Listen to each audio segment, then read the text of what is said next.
Oh, I'm just catching up on chat here. I've been absent the last few hours. Don't tell me you've been adulting and working. Yeah, I've been trying. No. Dodging raindrops today. Raindrops keep falling on my head. Well, there is a hurricane that just barely passed us. What would they name this one? Poor Louisiana is going to get a Cat 4 hurricane hitting them in a couple days, maybe sooner. And Guess what I finally got today? What's that? The Hawk Moon. Oh, nice. Nice. Yeah, it's a decent gun.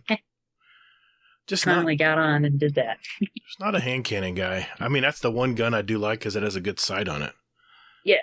I can't stand those tiny little red dot sights on those guns. But, yeah.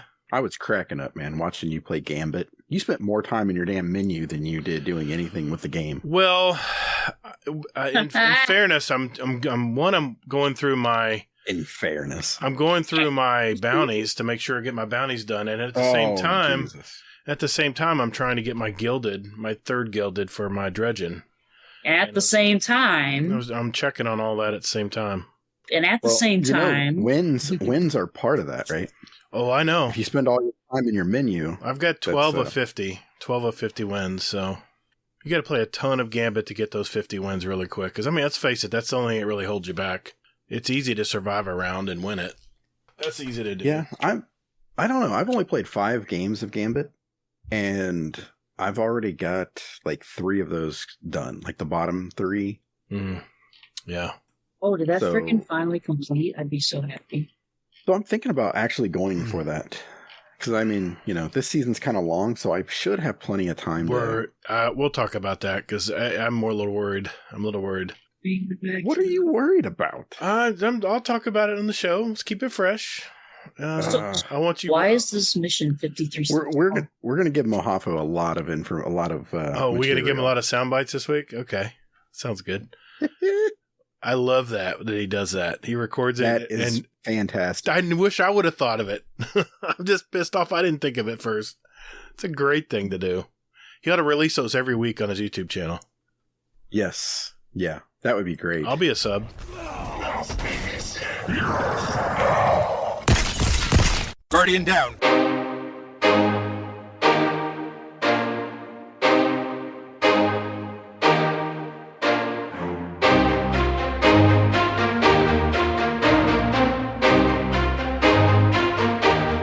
Hey, what's up, everybody? Thanks for hanging out with us today. Welcome to episode 110 of Guardian Down Cast. We're a couple dads that love all things in the Destiny universe, and we talk about it. We also interview content creators and community members to find out more about them. We're the show that's happy to hear from past guests. I'm your host, the Gatr, and my co-host, Mr. Hazel, is here as well. Hey, man, how's this week gone? Just a little blip on the radar, right? Nothing big deal. No big deal this week. Yeah, no, nothing too much. Actually, like fucking utter and complete chaos. Yeah, man. Yeah, well, I'm not even in the world of Destiny. Just my daughter started kindergarten this week. Oh, that's right. You were telling me that. Oh, wow. Yeah. So Monday, like my wife and I dropped her off at the bus, and my wife was a mess. I was kind of like getting a lump in my throat. I'm just like, why the fuck am I getting a lump in my throat? Yeah. And it wasn't until like she got actually on the bus and like sat down, and then they closed the door on the bus, that I realized that, oh shit. Did you run after it? No. Nothing like that. Although, funny story for you is that, so my wife and I, we took our dog out with us when we all, like 3 of us walked Addie up to the bus stop. Sure. And then we took Daisy for a walk. Well, as we did that, my wife looks at me and goes, she's like, I hope she gets to school okay. I was like, are you going to be that mom that gets in the car and follows the bus? And she starts laughing. She's like, no, dipshit. She's like, it was just a thought. Yeah. I was like, if we were closer to the car, you'd be in there. She's like, shut up and keep walking. So that's a good, man. Yep. She's being a mom. That's what moms do. Yeah, pretty much. And then, so that was Monday. Tuesday, she got on the bus, didn't wave to us or anything. She just fucking got on the bus like a champ. My wife was like standing there. She got punched. And I'm like, all right, let's go walk the dog. I love it. I love it only because I've gone through all this. It's a big day, man. It's a big moment in her life. Yeah. You're So letting... it was just hilarious, though, just because my daughter just got on the bus like a champ, was just like, Wow. I got my seat. I got everything. She didn't wave to us or anything. What? It was just fantastic. She didn't give a shit. Oh my God. She's like, I'm on a bus with like 30 of my friends. She was probably just taking it all in too. It's probably overwhelming. Yeah. She came home today and she was just fucking tired as shit. I've never seen this child tired. It's like fantastic for me because she was in bed by like 8 o'clock and I'm like, what are we gonna do? So we got an hour. What are we gonna do? Yeah, it was like my wife and I started up a new show. We were like, oh my God, this is fantastic. So I don't know how long that's gonna last. So, oh man. But yeah, besides that, just Destiny had a couple of little nuggets out there this week. A few little things. Yep. Yeah, nothing too major though. What about you? Yeah, it's been a pretty low key week. We just Yeah, you bastard! You didn't even fucking work all week, did you? I did. Every time I looked online, I saw Gatr is online playing Destiny. No, I did. We had a lot of rain this week. I did have a lot of downtime, but I had some killer days too, so it evened out. And then of course we end Friday. I got to get a lot done today, and the rain's here at 10 a.m. I'm like, oh, this just can't be happening. And it's, all because we got a hurricane in the Gulf right now. Please be safe, Louisiana. Cat 4, they're saying. I mean, I know you guys don't need another shot of past hurricanes that were Cat 5, I think, even. So please be safe. Anyone along the Gulf Coast there, even Texas, be careful. Don't take it for granted. Cat 4 is nothing to sneeze at. That's catastrophic damage. So make sure you're safe. And believe me, us Floridians, we know it. We live this life this time of year. So other than that, yeah, it's been a wet week. Yeah, just Destiny. We got a lot. We got a lot to talk about tonight, so I'm not going to bore everybody with my day. I'm just going to move on to our guest we have tonight. He is one of our younger past guests on our show, and he's made such a great impression on us last time that we asked him back. It's our bud, Jealous. How you been, Jealous? What's going on, everybody? Make sure you get that bread. That's right. Morning. Every morning. Get that bread in.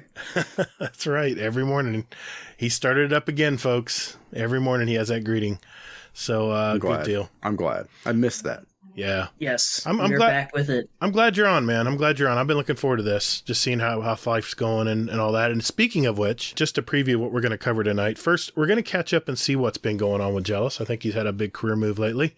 We'll talk about that. Next, Hazel's going to go over the first TWAB of Season of the Lost. Next, we'll answer questions from our community, and we have a lot of those as well. And then we're going to add songs to our award-winning Guardian Downcast show playlist on Spotify and iTunes. Okay, guys, I don't want to pander or let's see, what else can I do to kill time here? No, I'm just kidding. Let's get ready to roll. Jesus. Let's do it. All right.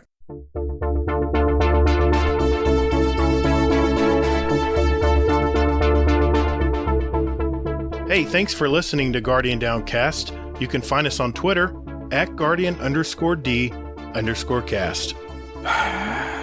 Or, you can find us on Instagram at Guardian_Down_cast and see what pics our weekly guests want to share with you. Or Hazel, just visit our website at GuardianDowncast.com for all the contact information and where else you want to find us. And you can also play any past episodes you like in any order you like, right from your browser. Don't you or me, man. Anyway, so hey, Guardians, check us out, and later, Guardians. Toddles. Hey, that's my line, man. Hello, sir. Mr. Jealous. How's it going? Hey. So, last time we talked to you was the Clan Cast. And you were talking about just getting a new job. And I know that you messaged me, or you said there's something I think in the Discord for everybody about possible moves and things like that. So what's going on, man? Catch us up with you. Yeah, so back in the spring, I approached the engineerings at my job, and what I work for is a electronics manufacturing. That's multiple devices between Wi-Fi routers, MRI machines, wire harness assembly cables. And I approached them and I asked them, I said, hey, how much, money do you make? And after constantly asking them, they finally told me. They're like, oh, about 50 to 60,000. And I was like, oh, how long have you been in the field? And they're like, oh, well, I've been at this company for 10 years. And I said, well, that's not really what I'm looking for. So I looked into it, and my dad does a unions type job for electrician work. And they make more than that 50 to 60,000 in 5 years. So I started looking around for jobs closer to my home, and I did find one. The old job was an hour drive one way. For anyone that lives in Ohio, I was driving all the way from Lorain to Menor. So 54 miles in one direction, putting a lot of mileage down on my car. But this new job is half the distance, 30 minutes away. It's nice in LaGrange. It's a lot of farming area, so open fields, back roads are 55. So if I want to, I can go a little faster than that. Some mornings though are bad because I have to cross some tracks, and one morning I did have a double train on one set. So that was kind of bad. But the new job is going great, especially with the past experience I'm carrying over with me from the previous job. Everything is a smooth transition, which is great. Nice. That's awesome, man. Yeah, I had a similar thing where I sort of sabotaged a department that I used to work at. Yeah, where basically I was going around asking people like, hey, well, how much do you make doing this job?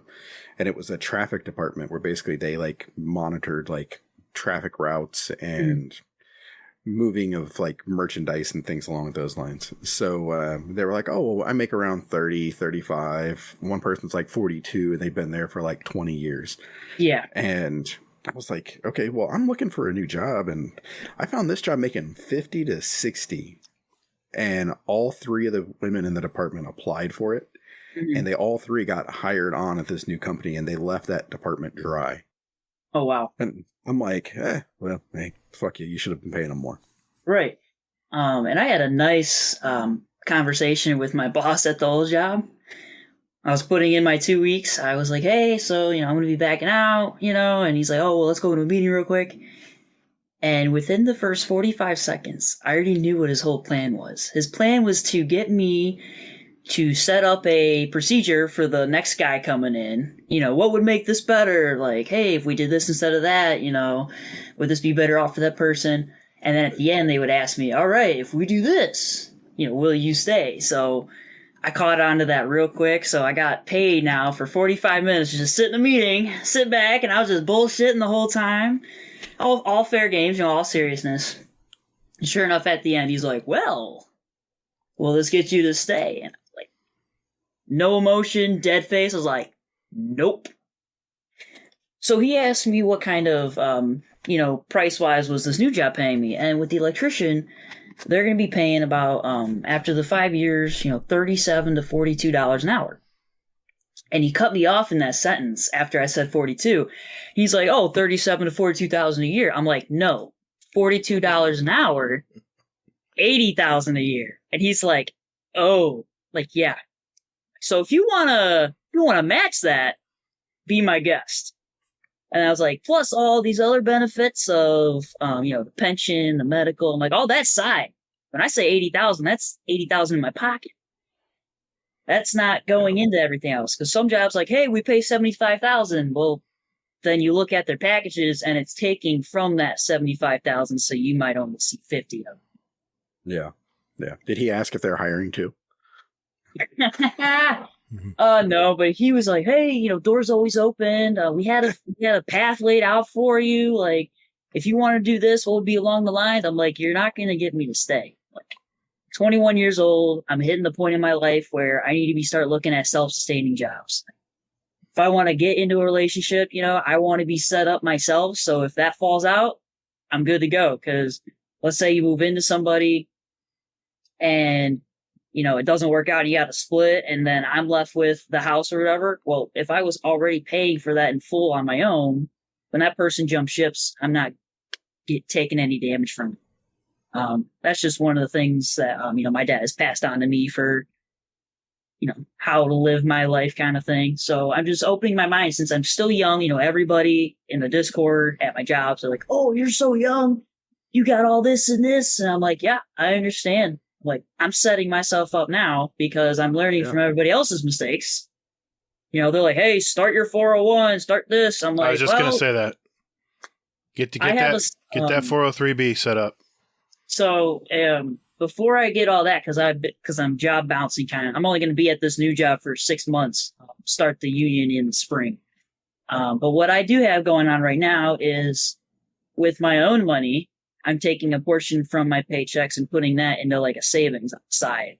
Every time I get paid, I say, hey, you know, subtract all my bills, maybe throw on an extra 100 or two for, you know, groceries, whatever.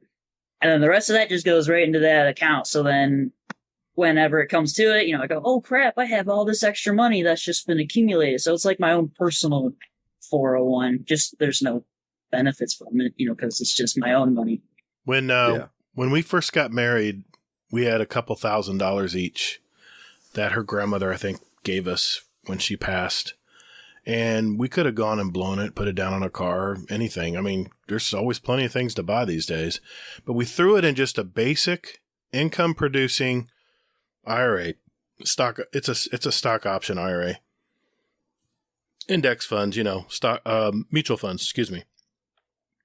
And I just got the invoice for it yesterday. Granted, we haven't put a dime in this since we got married. We haven't put a dime into it. And it's easily double figures now. We haven't put any money in this. We just put the $2,000 in there. Nice. And just income producing. And we get dividends from the stock. We automatically have it just roll into the balance.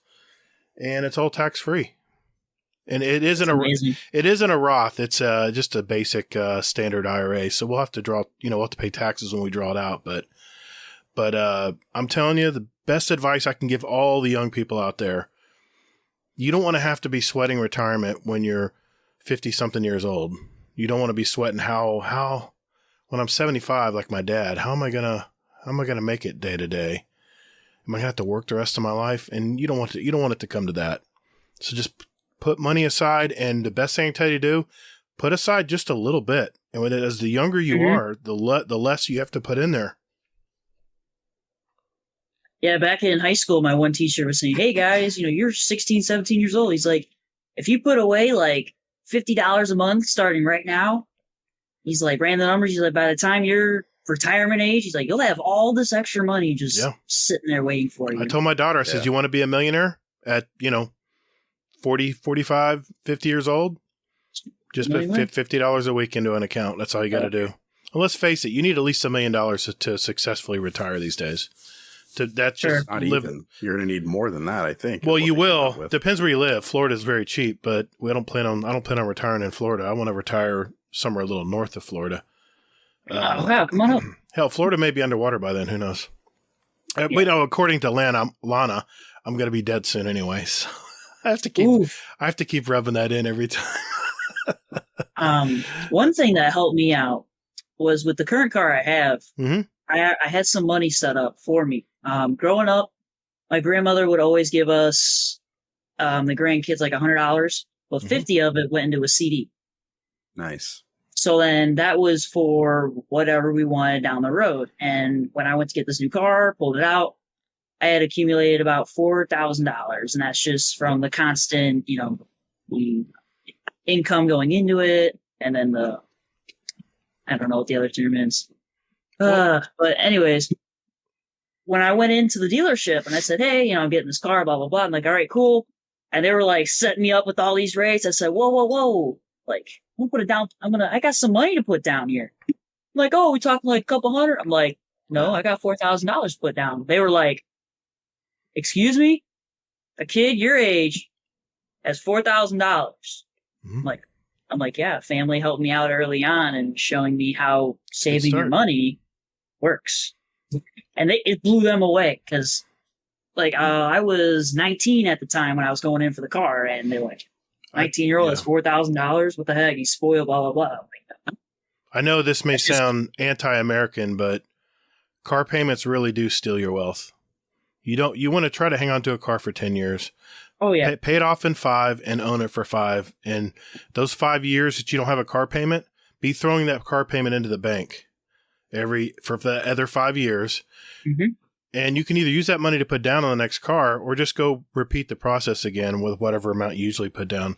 But that's where a lot of people's income is stolen from them. Their retirement is car payments because there's so much money. Let's face it, it's probably your second highest payment you're going to be paying in life. But sure. now, are you going to, you're going back to the university. Are you going back into the trades, or are you wanting to do something else? So right now I am still in school. I'm going to be finishing the bachelor's degree for my current program in the spring. Because I could just stop dead right now. On the other side of the coin, it's like, well, you're just 2 semesters away from finishing a bachelor's degree. So that's just one of those things where it's like, hey, yeah, I almost finished my bachelor's. Like, why'd you stop if you were so close? I don't want to be in this situation. So yeah, can finish out the bachelor's. I got 2 more semesters to pump through and be done in the spring.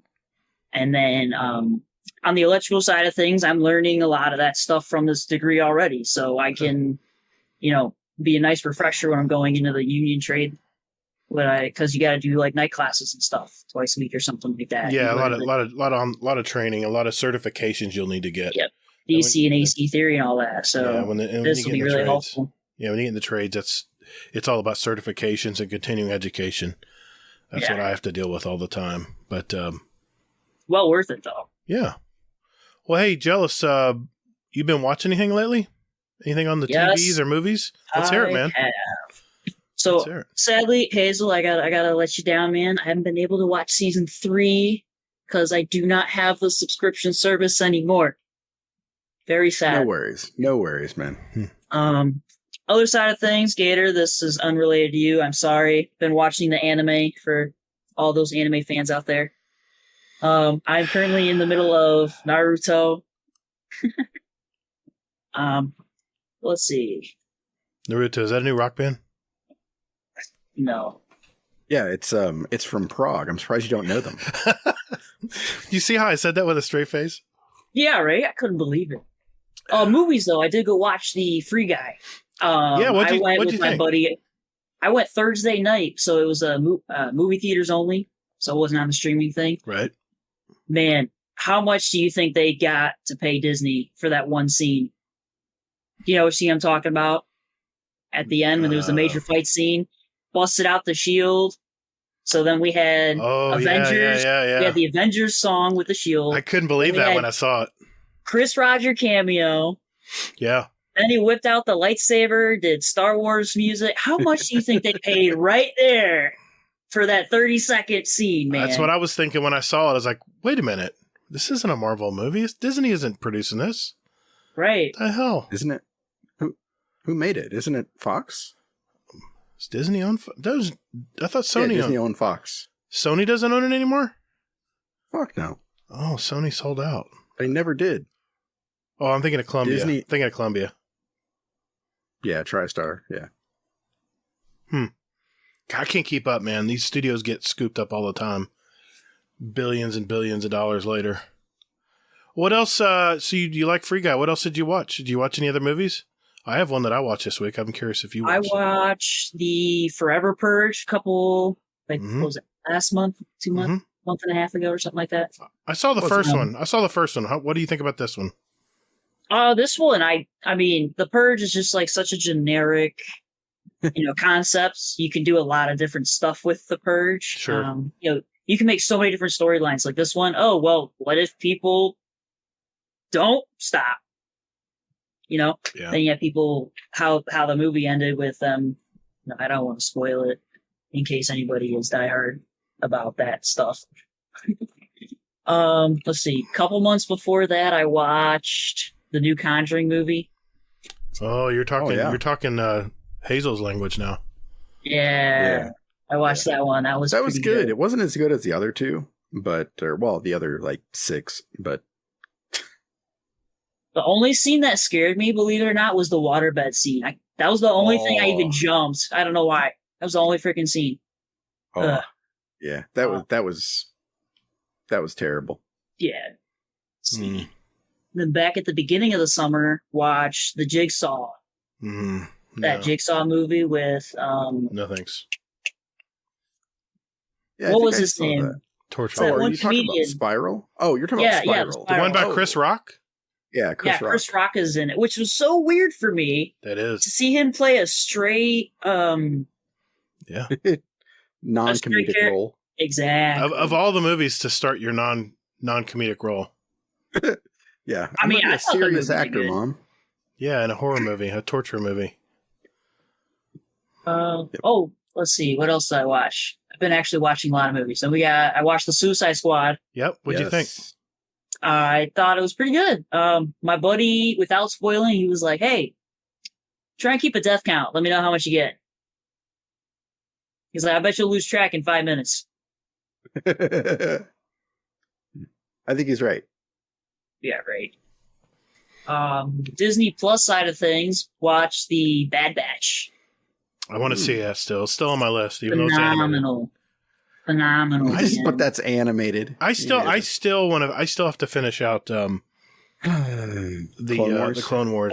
There's so much to watch. You got Rebels. I have so much to watch. I've just have so many things to watch right now, but it's on my list. Then other than that, I would say Back of My Eyelids. Yeah, Back of My Eyelids about sums it up after that. Okay, that's pretty healthy. Well, you, Hazel, anything new on your side, man?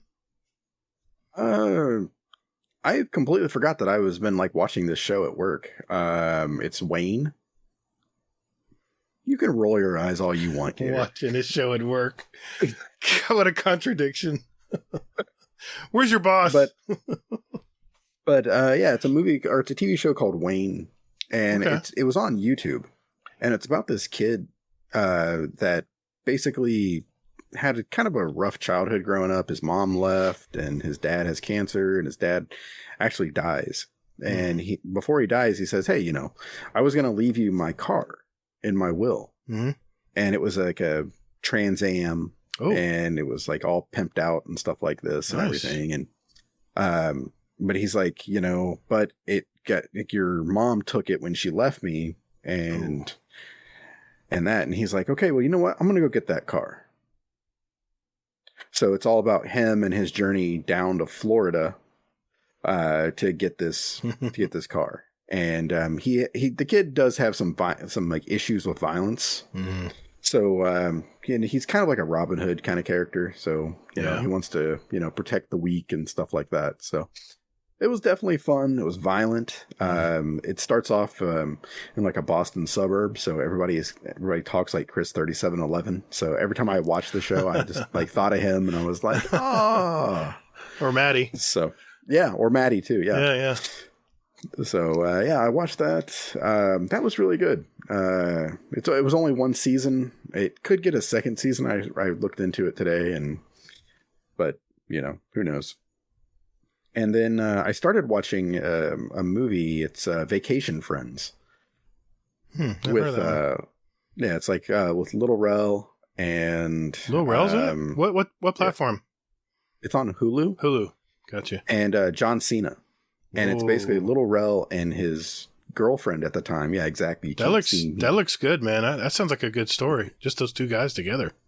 Yeah. Well, it's basically like Lil Rel goes on vacation with his girlfriend, and he meets he meets John Cena and his girlfriend, and they basically become vacation friends.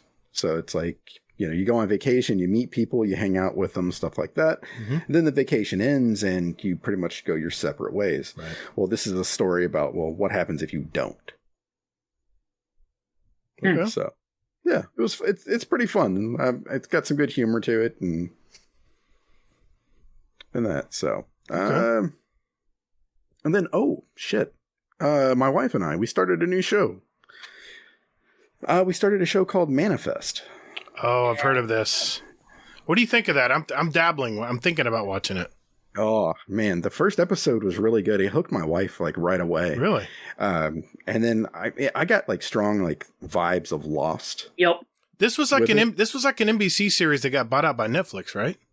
Right. Yeah. I think NBC canceled it. The Netflix canceled it. Oh. Well, tentatively, at least as of right now, they did. See, I thought NBC was going to cancel it, and Netflix picked it up. for the set. And then season. then it took off. Like, it was top 10 for weeks. And then they were like, "Yup, no more." And then everyone's like online battling. They're like, "Come on, you got this huge of a fan service. Why not continue it?" A lot of people. I think it's at 3 seasons right now. Yeah, I think a lot of people want another Lost. I'm looking at one right now. Yeah, I'm looking at you. Yeah. Hold on. Yeah. You. That doesn't affect me because you're on my top. Yeah, exactly. Oh, Same here. camera angles are different. Shit. Yeah. Fail. But yeah, it's definitely fun. I'm getting strong Lost vibes from it. Well, hopefully really, it makes me want to watch Lost more than anything.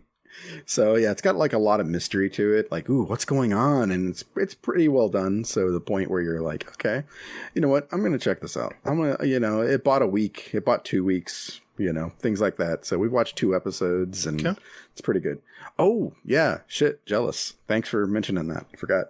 I started Demon Slayer. It's an anime. Go ahead and roll your eyes, Gatr. I'll just put my head right. So yeah, I started this because of the wonderful things that you and RNG said about this. So I was watching it at work, and I'm just like okay, I can't watch this at work because you can't watch that at work. I'm like, I just can't because I want to watch it. Yep. So that's the thing, like Wayne and movies that I watch and things like that at work, I can just listen to it. I don't have to watch it because 90% of it you can just listen to and pick up what they're saying and how they say it and things like that. But with this is actually something like you actually have to watch and be like, holy shit. Plus the eye candy. Oh, the animation is just so good on the eyes. It's great. Yeah, I was wondering what you meant by that. I was like, I may not be up to the eye candy part. I don't know. Yeah. But flashing signals in the chat here. Like hand signals. You and Hazel, you and Jealous. He's showing you the eyes. Gotcha. I'm not fading. I'm fine. I just don't understand the language. All right. But anyway, but yeah, Demon Slayer is definitely a fun show to watch. I think, what was it? The one with the rock. I think it was like episode 3, maybe. Mm-hmm. Yeah. That's the one that absolutely sold me on the show. Oh, that's a lot of that's like the hook, line, and sinker episode, I believe. Yeah, pretty much. Once you get there, you're like, okay, well, congratulations, you just sold your soul. You're all in. Right.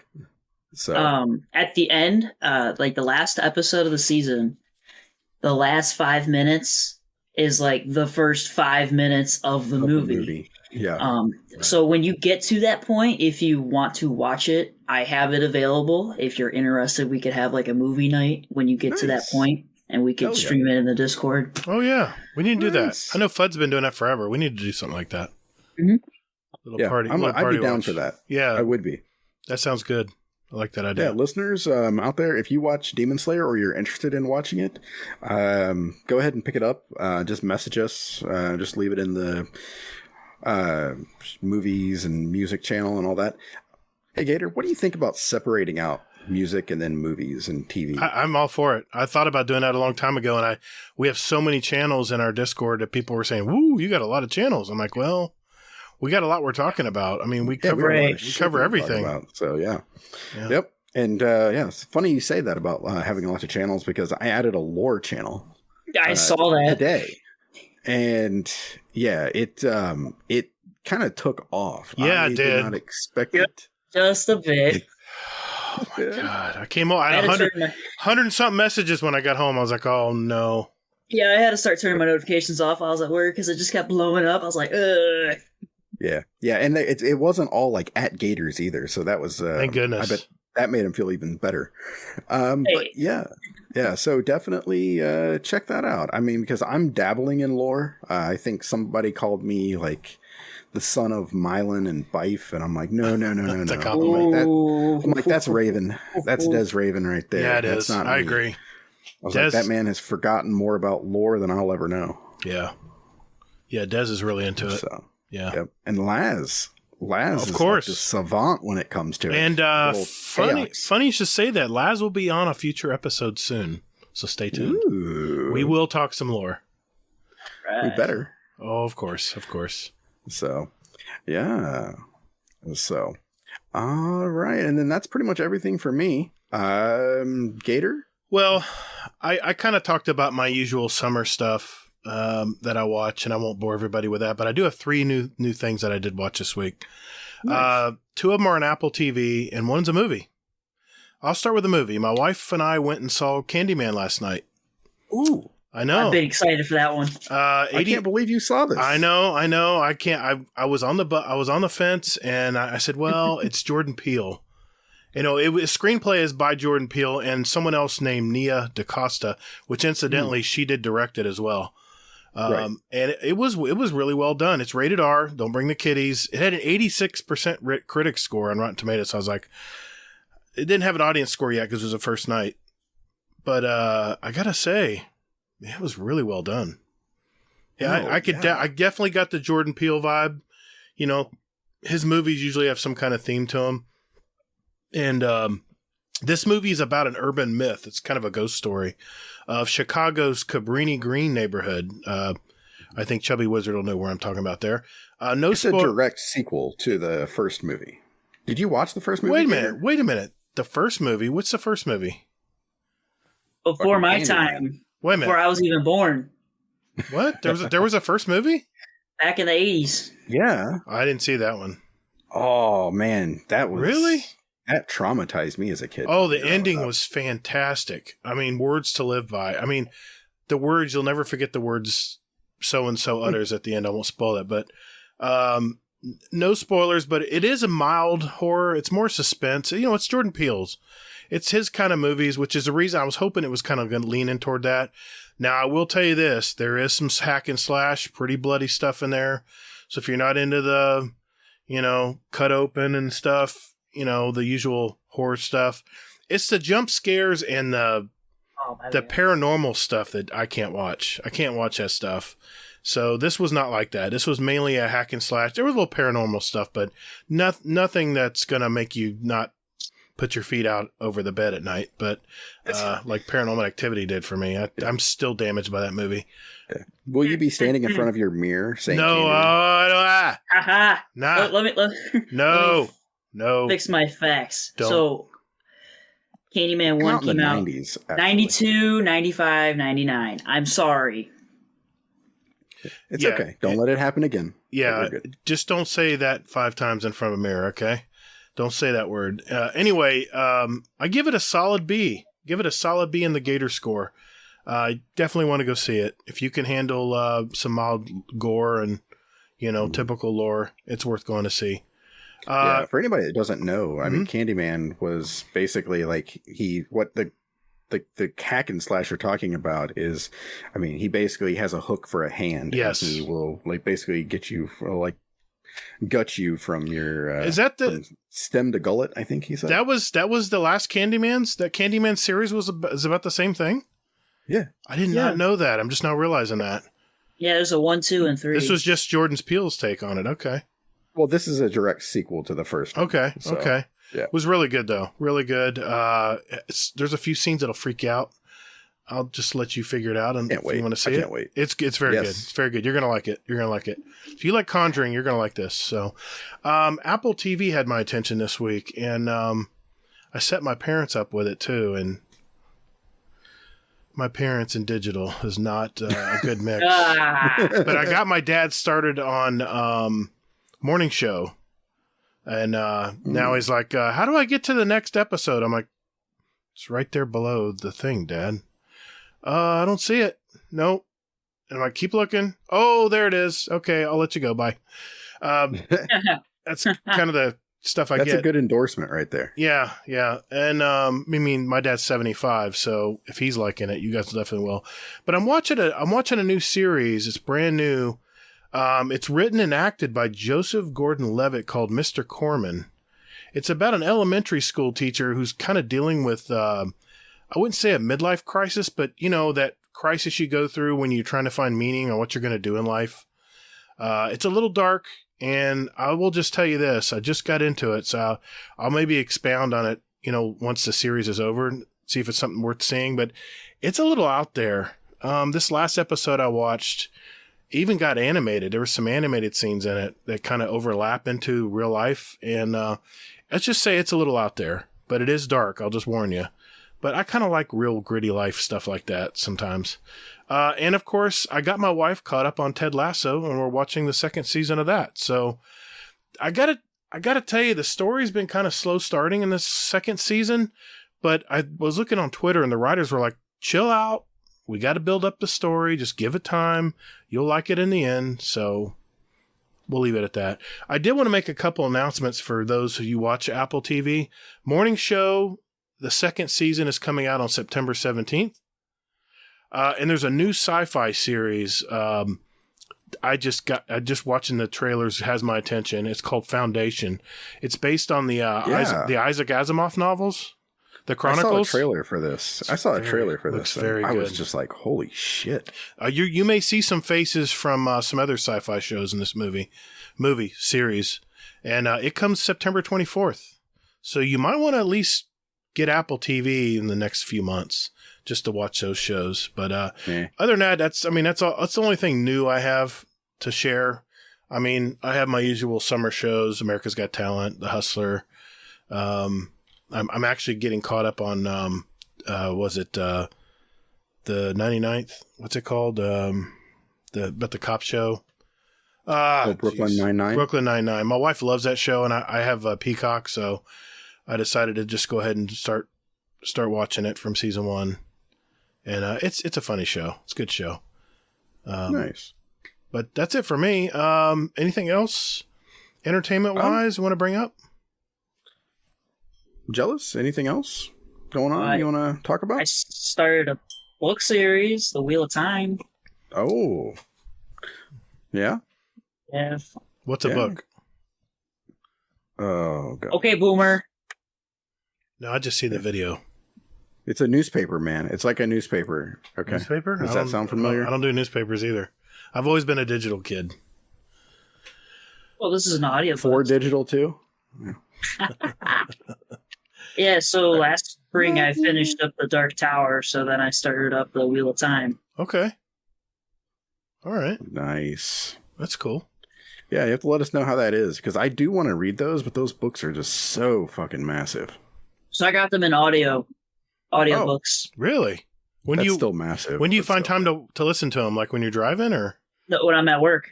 Really? Okay. I can put in headphones and listen to podcasts, books, whatever. That's nice. Because you're doing technical stuff with your hands. You don't really have to. Gotcha. Correct. Nice, man. That's cool. Well, dude, I wish you all the best, man. I hope you... yes. And you sounds like you're killing it. So, I mean, my son just got a new job. He's not making $80K a year. But he's doing really good. I'm not there yet. He's a systems analyst for a real estate company. A big one here in Southeast, and he just landed it officially. So I'm really happy for him. He needs the money. He's a Nice. poor college student, has student loans to pay for. So you're going to tell him he needs to do his own laundry now. Ooh, yeah. I'm expecting I give him to the first of the year. First of the year, he better have a washer and dryer. Yeah, how's that laundromat coming along? I heard you're starting up a business. No. I was just telling him the other day, I said Tuesdays, Wednesdays, and Thursdays. Those are the days you can bring laundry. Mrs. Gatr and Mr. Gatr are doing laundry on the weekends. You can't come on the weekends, so yeah. Well, hey, we got so much Destiny to talk about tonight. What do you say, guys? Let's I think it's time to talk about this week at Bungie.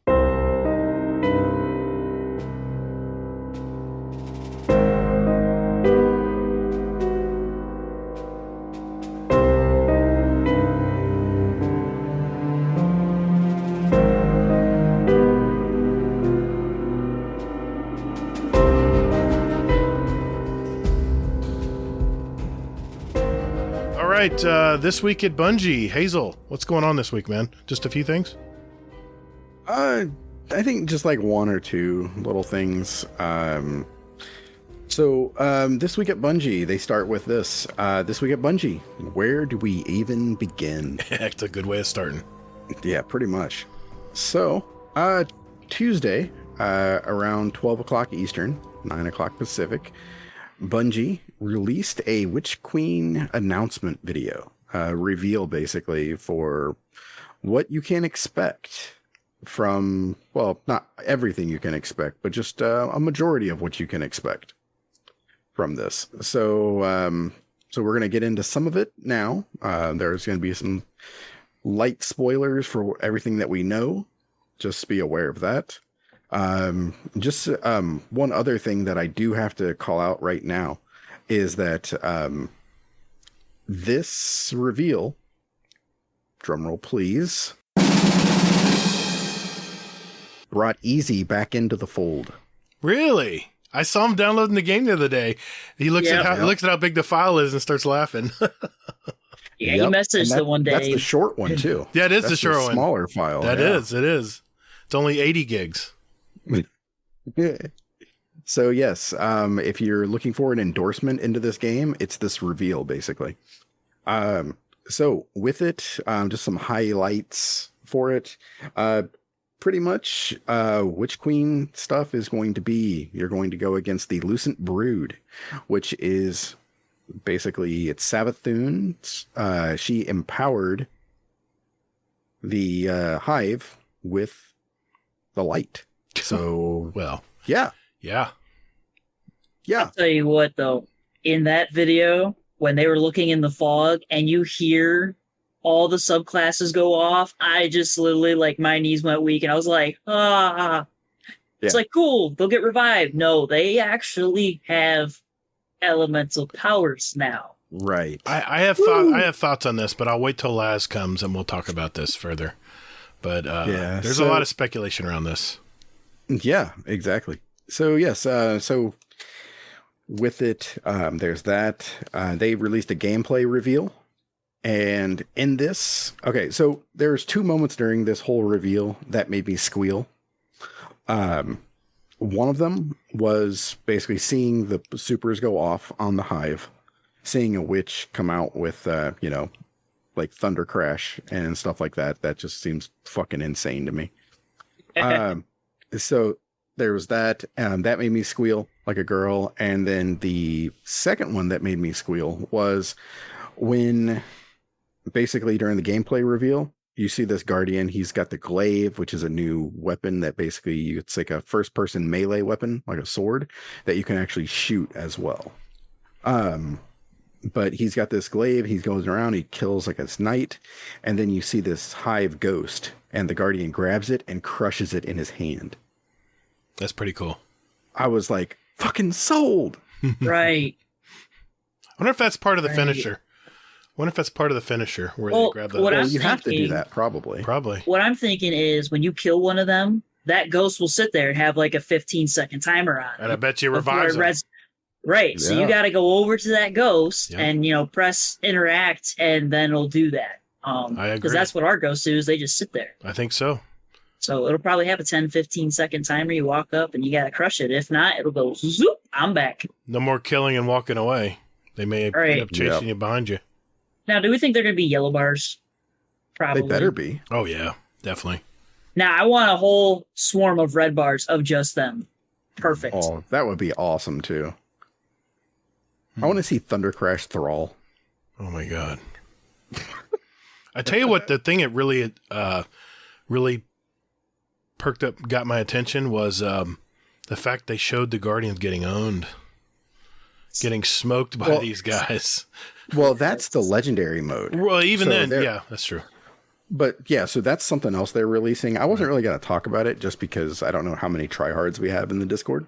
Yeah. But besides myself, that is. But yeah. So, but they're releasing a new mode for campaign, which is going to be legendary. So you can go through it and basically you're at a disadvantage throughout the entire campaign. So, well, we've been asking for that, right? That we can replay our missions. Oh. We've been wanting to do that, right? Yeah. Like we did in Destiny 1. There we go. Exactly. So, so there's that.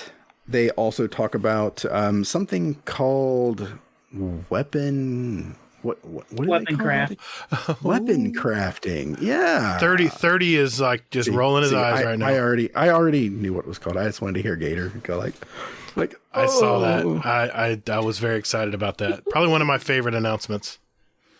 Yep. Yep. So yeah. So weapon crafting. We have the glaive that you actually have to craft yourself as well. And one not only just weapon crafting where you have to go find parts of a gun, but then they said part of the crafting process is the more you use the gun, it's combat based. So the more you use it and more challenges you complete, the more you can customize the gun any way you want. I mean, 30 and Still Gaming's been talking about this forever. About what can I just use a gun, and as I get more kills with it, I mean, this is every gun. Battlefield, Call of Duty, you get more skins, you get more sights, you get more grips. That's the way it should be. I'm so happy to hear this. Yep. So with it, there's that that they talked about. Basically, we're going to be in Savathun's throne world. So that's going to be kind of fun there to see that. And it's going to be interesting. I'm looking forward to seeing how all of this plays out and that. So that's everything regarding the Witch Queen portion of it. But then they talk about a 30th anniversary bundle, which, leave it to Bungie to, kind of find a way to make some more money from us. But at the same time, do it in a very, very cool way.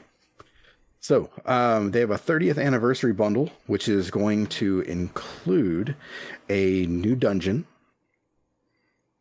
It's going to include, here we are. So it's going to include a new dungeon. It's going to have with it new weapons inspired from the past. So I think it was Ias Luna was the main one that I remember and going like, oh yeah, that's the one that everybody's going to want. Then they're doing a couple of ornament sets with it, that kind of thing, exotic ship, a sparrow, emblem, all that good stuff. And then the other thing, it's a small thing, the Gallarhorn is coming back. And only if you buy this. Put your Eyes of Tomorrow away. Oh, no. I think it's better than a Gallarhorn, Eyes of Tomorrow. What? Oh, yeah. Well, maybe with the perk. That if you shoot it and it doesn't kill them. Yeah. Yeah. I don't think it's going to be... And I think you're right, sadly.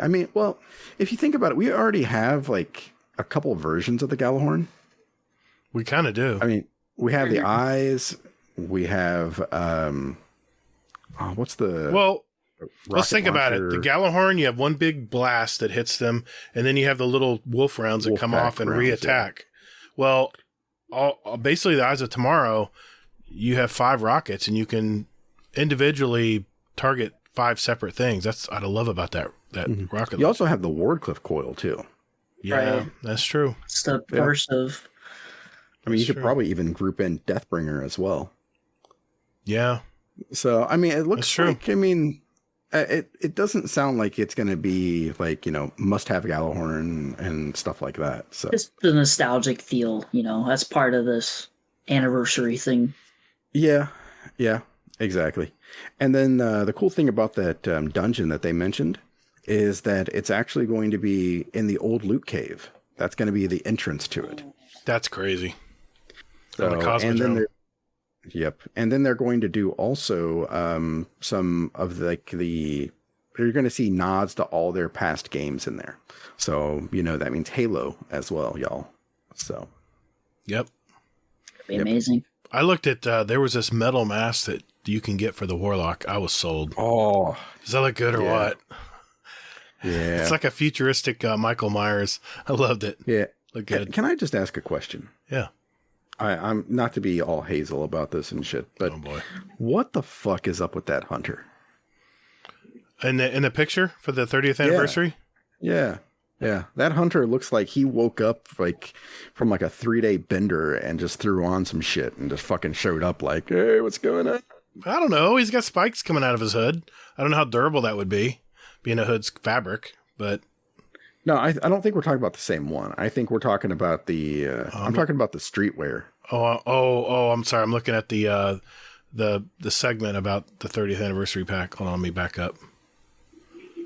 Okay. Yeah. I know that picture you're talking about. Yeah. The streetwear one is like, it makes you kind of scratch your head. It looks like a kid. Looks like a little kid or something. Or yeah. I'm trying to find it here. I can't. Yeah, it's in our Destiny channel, I believe. I'm scrolling up trying to find it here.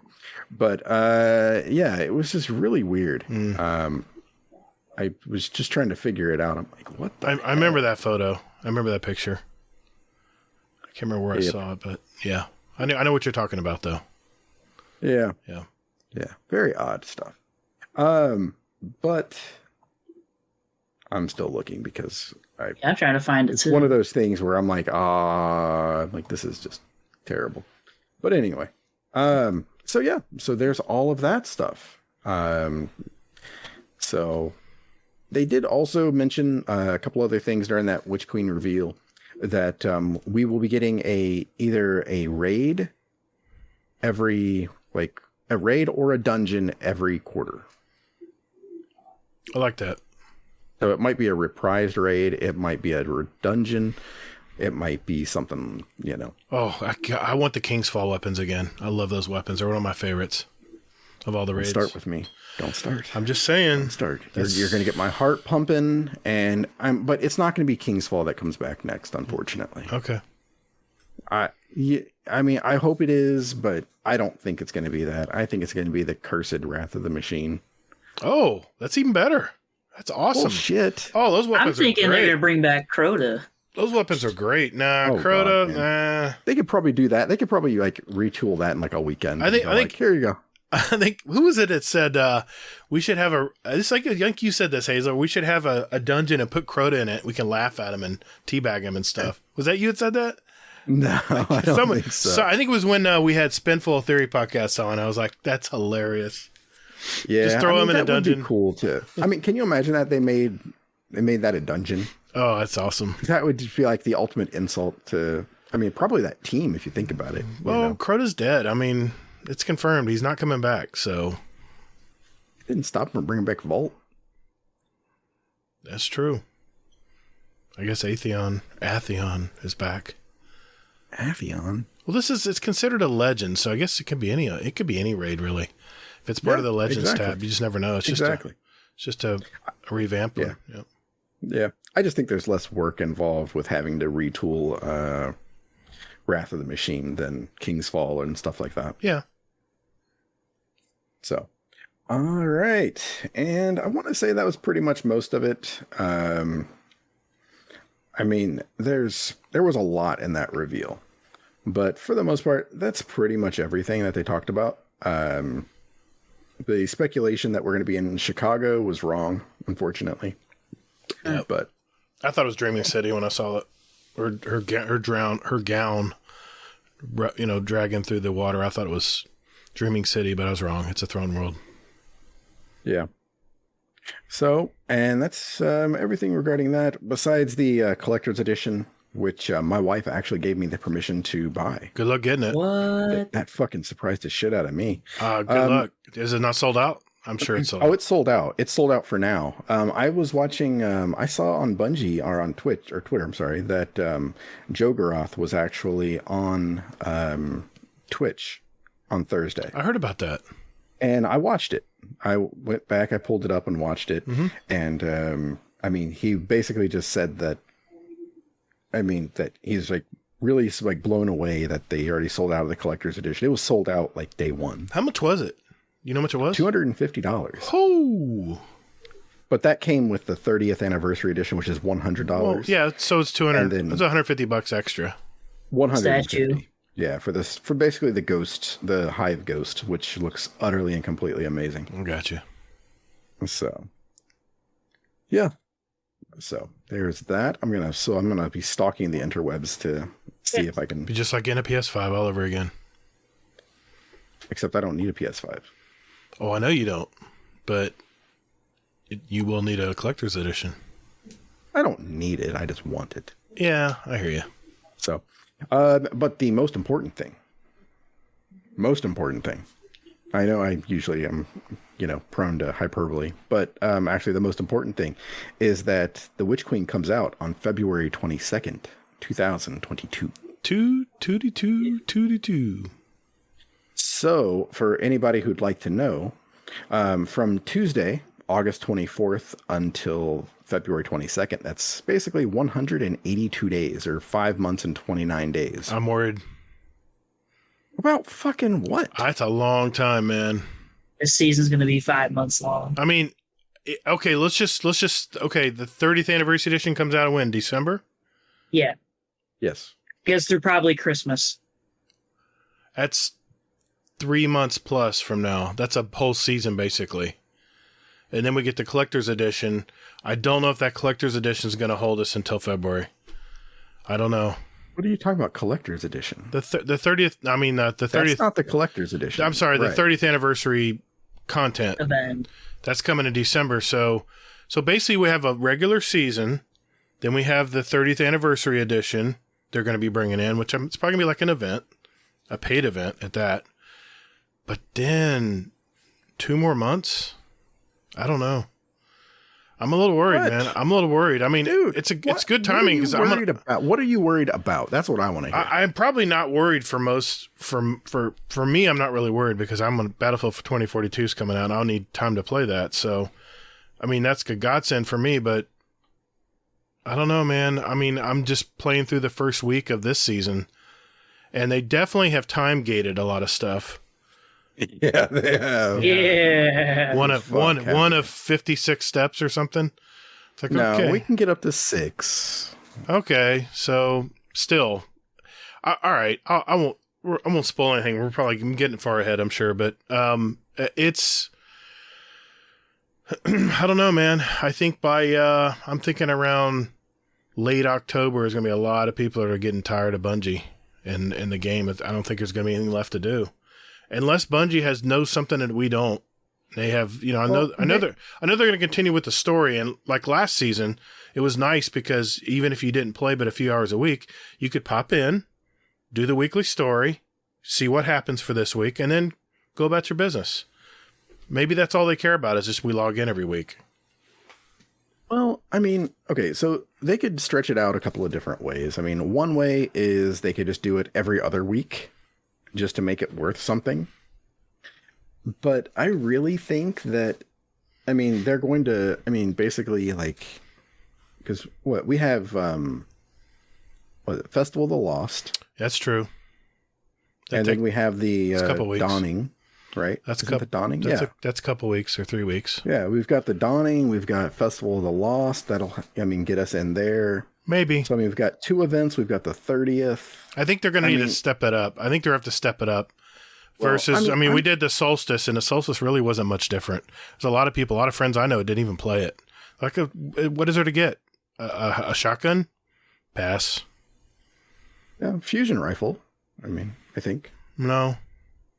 Yeah, that was just a shotgun. Mm-hmm. Yeah. But, I'm imagining, honestly, that they're going to either bring back a dungeon. Okay. Because, to me, they're going to need something. But the other side of it, though, is that they did introduce crossplay. That's true. A lot more people to play with now. Yep. And that is a segue. Okay. Because I'm a master at this shit. So that's the next thing that they talk about, actually. Where basically it is Season of the Lost is live. And with that, they call it, it's Season of the Lost, but it's also called A Tale of Two Queens. So, with Season of the Lost going live, they introduced crossplay. It was available day 1. I was surprised. I thought it'd be at least a couple weeks. Yeah. Well, everybody thought, Kingsley even came out and was just like, keep in mind that, crossplay is not going to be live day 1 and everything else in his Discord. And that, and he was wrong. So I like it when Kingsley's wrong every now and then. Yeah, exactly. Feels good. Puts him in his place. Feels good. Yeah, it does. It does. Especially because he was calling out other like podcasts. I don't know who said that Crossplay was going to be live. I don't know. I don't think we did. I don't know. But I don't know. But hey, that's up to Kingsley. Yeah. But yeah. So anyway, Crossplay is live. I've been already dabbling with this. I played with Aviator. I've been on Destiny a fair amount. Well, we'll just go with that. Have you played with the Xboxers yet on PlayStation? Or what are you talking about? I mean, crossplay. What? Have you grouped up with some of our Xboxers and our PC players in one group? Have you done that yet? Well, I play on Xbox. Okay. Have you played with the other PlayStation? I know Aviator's on PlayStation. Yeah, Aviator's on PlayStation. Have you gamed with some of our PC gamers and stuff too, or? I have no idea. Because I think I played with a couple of people. I don't exactly remember who. I'm in as a group. I'm in as our clan or a group of friends. Have you put together a foreign language to me? No, I mean like okay, we're gonna go like for instance, myself, Ninja Muffin, I want to say Edifier, and Larry, Larman, Kentucky. We played about 3 hours of Gambit this week, but dredging. Did you actually make it out of your menus? Gilded dredging. Yeah, I streamed it. It's on the YouTube channel. Yeah, I was watching, and all I saw was you and your menu. I'm always diagnosing what's going on, and I'm always moving my builds around too. Yeah, so. I mean, well, I can diagnose what's going on if you're in your menu and not playing the game. But anyway, I forgot to grab a weapon. I had to get Dim to throw it over, so I was looking for it.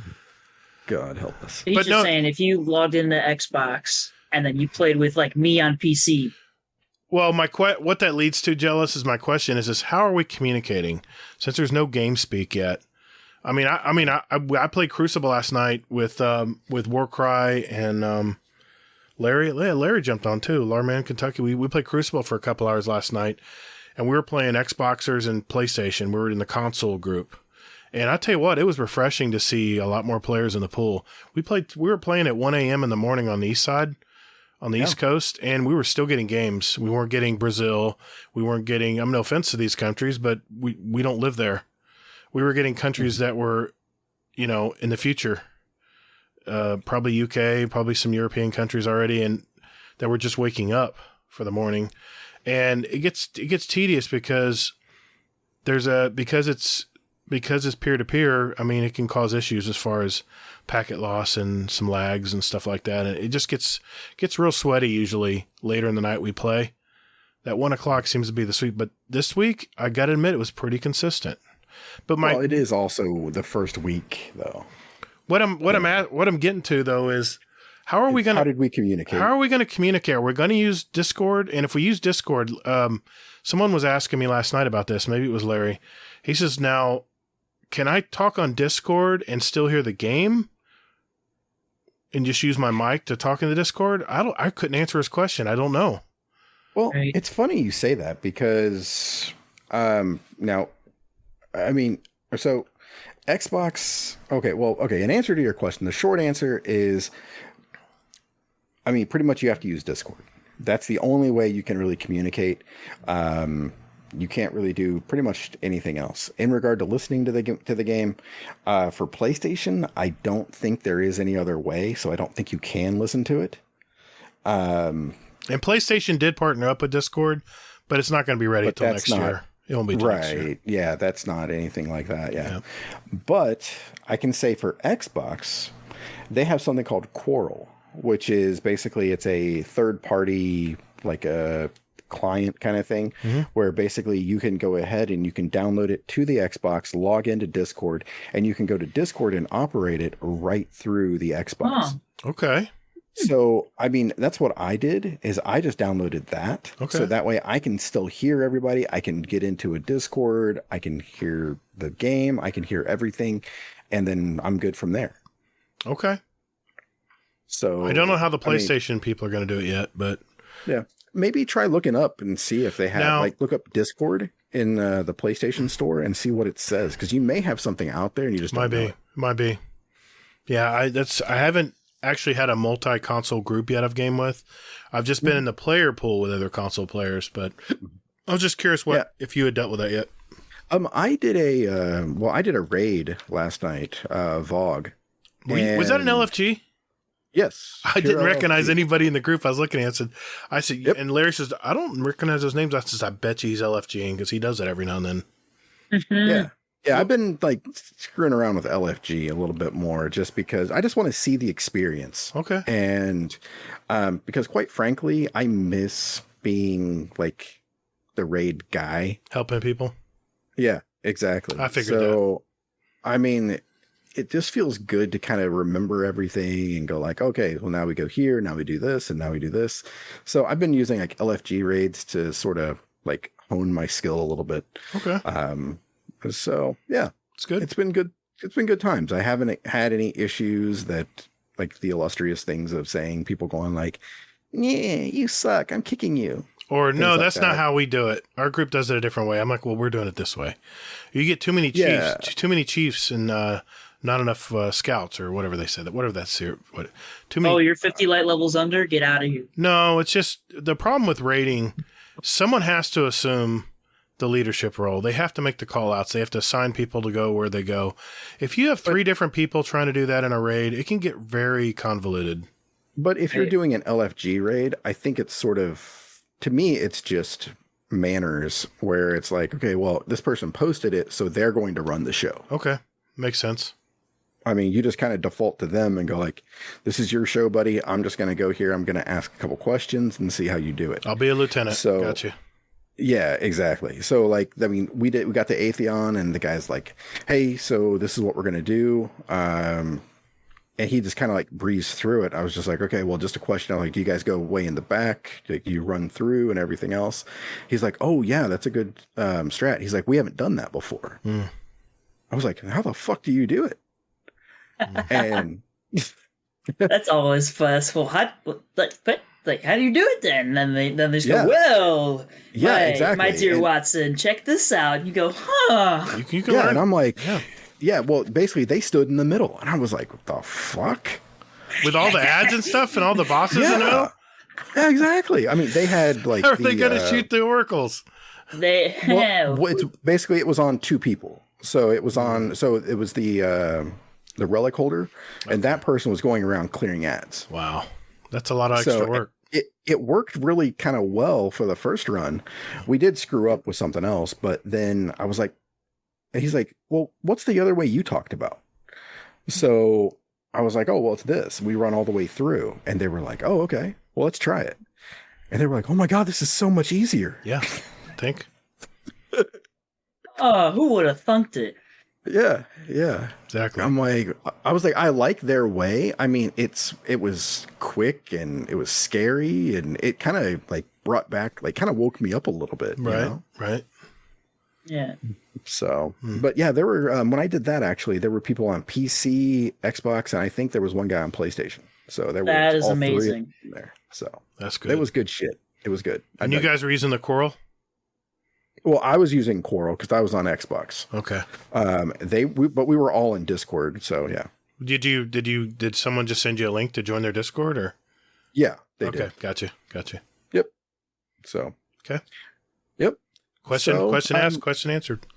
Yep, exactly. So what do you guys think about Season of the Lost? And then you guys give your thoughts, and then I'll give mine. Jealous, you want to start? Your initial impressions? My gosh, where do I begin? So, got off of work and played up until we started this podcast. So I probably did 6, almost 7 hours straight. Oh boy. And that is coming off of cold turkey. You know, every now and then I'd pop in with you guys during the week and do some Gambit strikes, but this was just straight up 6 hours straight of Destiny. There's so much to do. I mean, a lot of people, they'll burn out, go through all the content, and then they're like, all right, you know, walk away for a couple months. But if you are really into this game and you're one of these people that log in, do whatever, and enjoy it, this is the game for you right now with this season. Holy crap. There is huge, like from what I've seen, my first person, there's a lot of story already right off the bat, and I'm probably only done like a few things to my knowledge, and my eyes wide open, my jaw is on the floor. You know, what I thought was left is now right. What I thought was up is now down. Everything's just like, oh, what you thought? Out the window. And the gunplay is still amazing as it was before. The new update with the infinite, primary. I got used to the D1, you're on ammo, shit out of luck. You just gotta run around, punch some guys, get ammo. But God, isn't infinite ammo just like the best change? Best thing. it's so weird. I look at my ammo count and I just see this, I see nothing, and then I squint my eyes and see a little infinity symbol. I'm like, oh, well. It's awesome. There goes. Now I got this habit to constantly keep looking at my ammo because I just started doing that. You gotta watch it because you be doing your weapon bounties, Gatr, and all of a sudden you're out of ammo for the gun you're trying to get done, Right. and then you gotta switch. And then sometimes you're in a situation where you won't drop ammo for the gun you're using. Yeah. You always get to that. Yeah, that's the one perk. Yeah, I think that's in perk like that's hidden in the strikes. game. Yeah. I think that's in like some strikes where No, it's in stuff the like entire that. game. It's behind the scenes of the entire game. It's always been in there. Yeah. So that's kind of weird, having the infinite ammo. The new weapons, I think they're pretty nice. They like aesthetic wise, I like the look of them. I like the feel of them. The new abilities they have on them, I think are great. The one I find hilarious, it's on the bow. It's what is it? Luck for I'm trying to remember. I forgot the name of it. Shoot to loot. That I was like, oh, that's an interesting. I love it. And you look at it, shoot an ammo brick on the ground. Because why the hell would you do that? Reloads all your guns from reserves. Okay. So Yep. you shot your eyes at tomorrow, and you're like, man, run over a purple brick, but quickly just pull out that bow, shoot another ammo brick on the ground. You just quick swap to your rocket launcher, it's loaded. That's a callback to the Destiny 1. I used to love that when I was soloing Nightfalls. Absolutely. You get stuck in a corner and you needed that ammo right in the middle, but if you ran out, you would die. So you just aim your sniper rifle at it and boom. Yep. Exactly. It's it's fantastic. I saw that and I got like fucking excited. I was like, oh yeah. Yep, I've got it on a few guns already. I love it. The new auto rifle, the Mellow, I got Frenzy, and I was like, oh, that seems cool. I think that perk is going to be a huge staple. I personally think it's broken. Being in combat for an extended time increases your damage, handling, and reload. Well, if you're shooting something, you're in combat. What perk is this? What perk is this again? It's called Frenzy. Being Frenzy. in combat Yeah. for an extended time, increased damage, handling, reload speed until you're out of combat. I think that's broken because you're always in combat in Destiny, or that's just my playstyle is always be up front. Yeah. But I think that's awesome. Constantly being in, like, you're getting rewarded for fighting. You're taking too long. Get some damage output. So that goes up. And the feel of these guns, I like them. It just feels right. I don't know. I don't know how to Right. explain. Yeah. Yeah. Oh, I was gonna say, those perks. The key thing that you need to pay attention to is that those are actually on stasis weapons. Yes. Yes, that too. I thought that was really cool seeing a blue stasis icon. I was like, huh. Nice. Yeah, I believe those new perks like Ensemble and Harmony, Harmony, and there's another one being too. your allies. Adagio. Adagio, that's what I'm thinking of. Yeah, these are all just for stasis, correct? Correct. That's what I thought. Yep. Yeah, I like it. I like the new. I think the new perks, they work well, and you have to kind of set them up, which is kind of the way Bungie's going now. You have to kind of set up your combat style to meet that perk. Yeah, For sure. The downsides, negatives, because you gotta weigh it out. Mhm. The one thing I'm really gonna hate is the gun mods for your disruption and all that. You have two for disruption. You have your bow and you got your sword. I'll use the sword, no biggie. I don't use a bow. all right, cool, but you got to use 6 armor slots to use that sword mod. Like, are you freaking kidding me? Yep.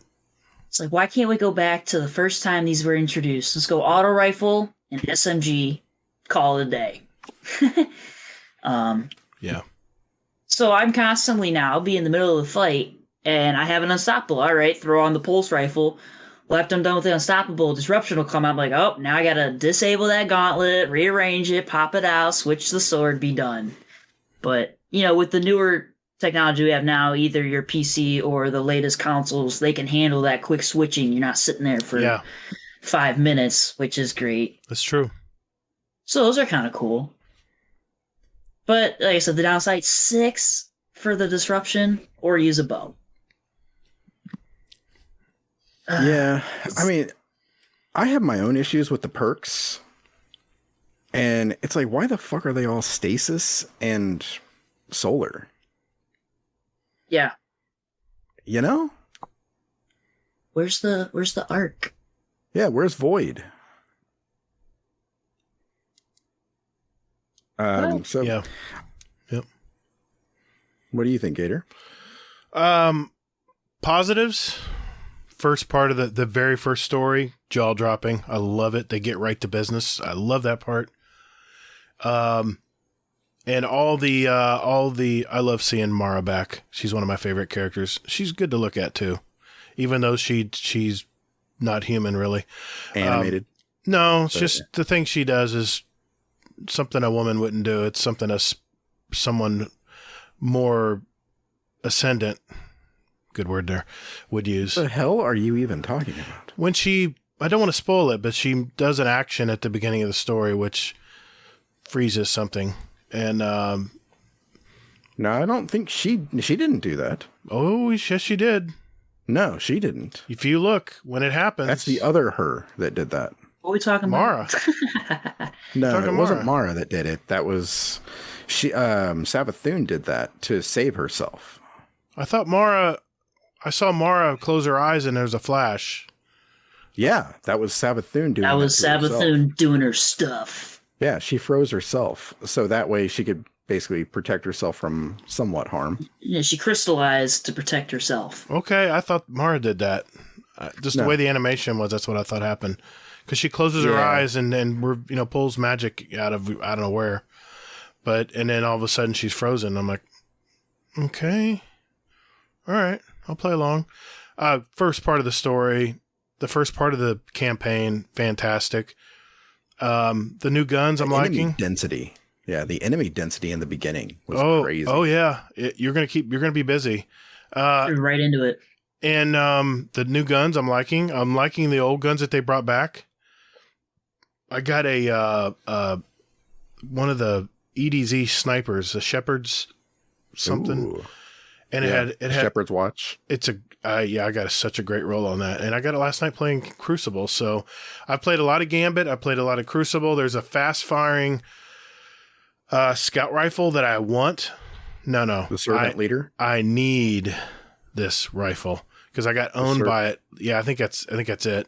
It's the Gambit one you mean? It's a silenced fast firing scout rifle. And I was getting owned by it last night. And I says, I need this rifle.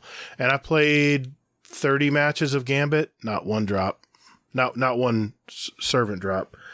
Now I did get the slow firing pulse today while I was playing some Crucible this morning at work before work. And which one is that? It's I think that's the Servant Leader. No, the Servant Leader. I have one right now. The fast firing scout. Let me pull up. I got Dim right here. I got the sniper rifle, Shepherd's Watch. I got one with opening. That's the sniper. Yeah. Yep, I got one with opening shot and under pressure.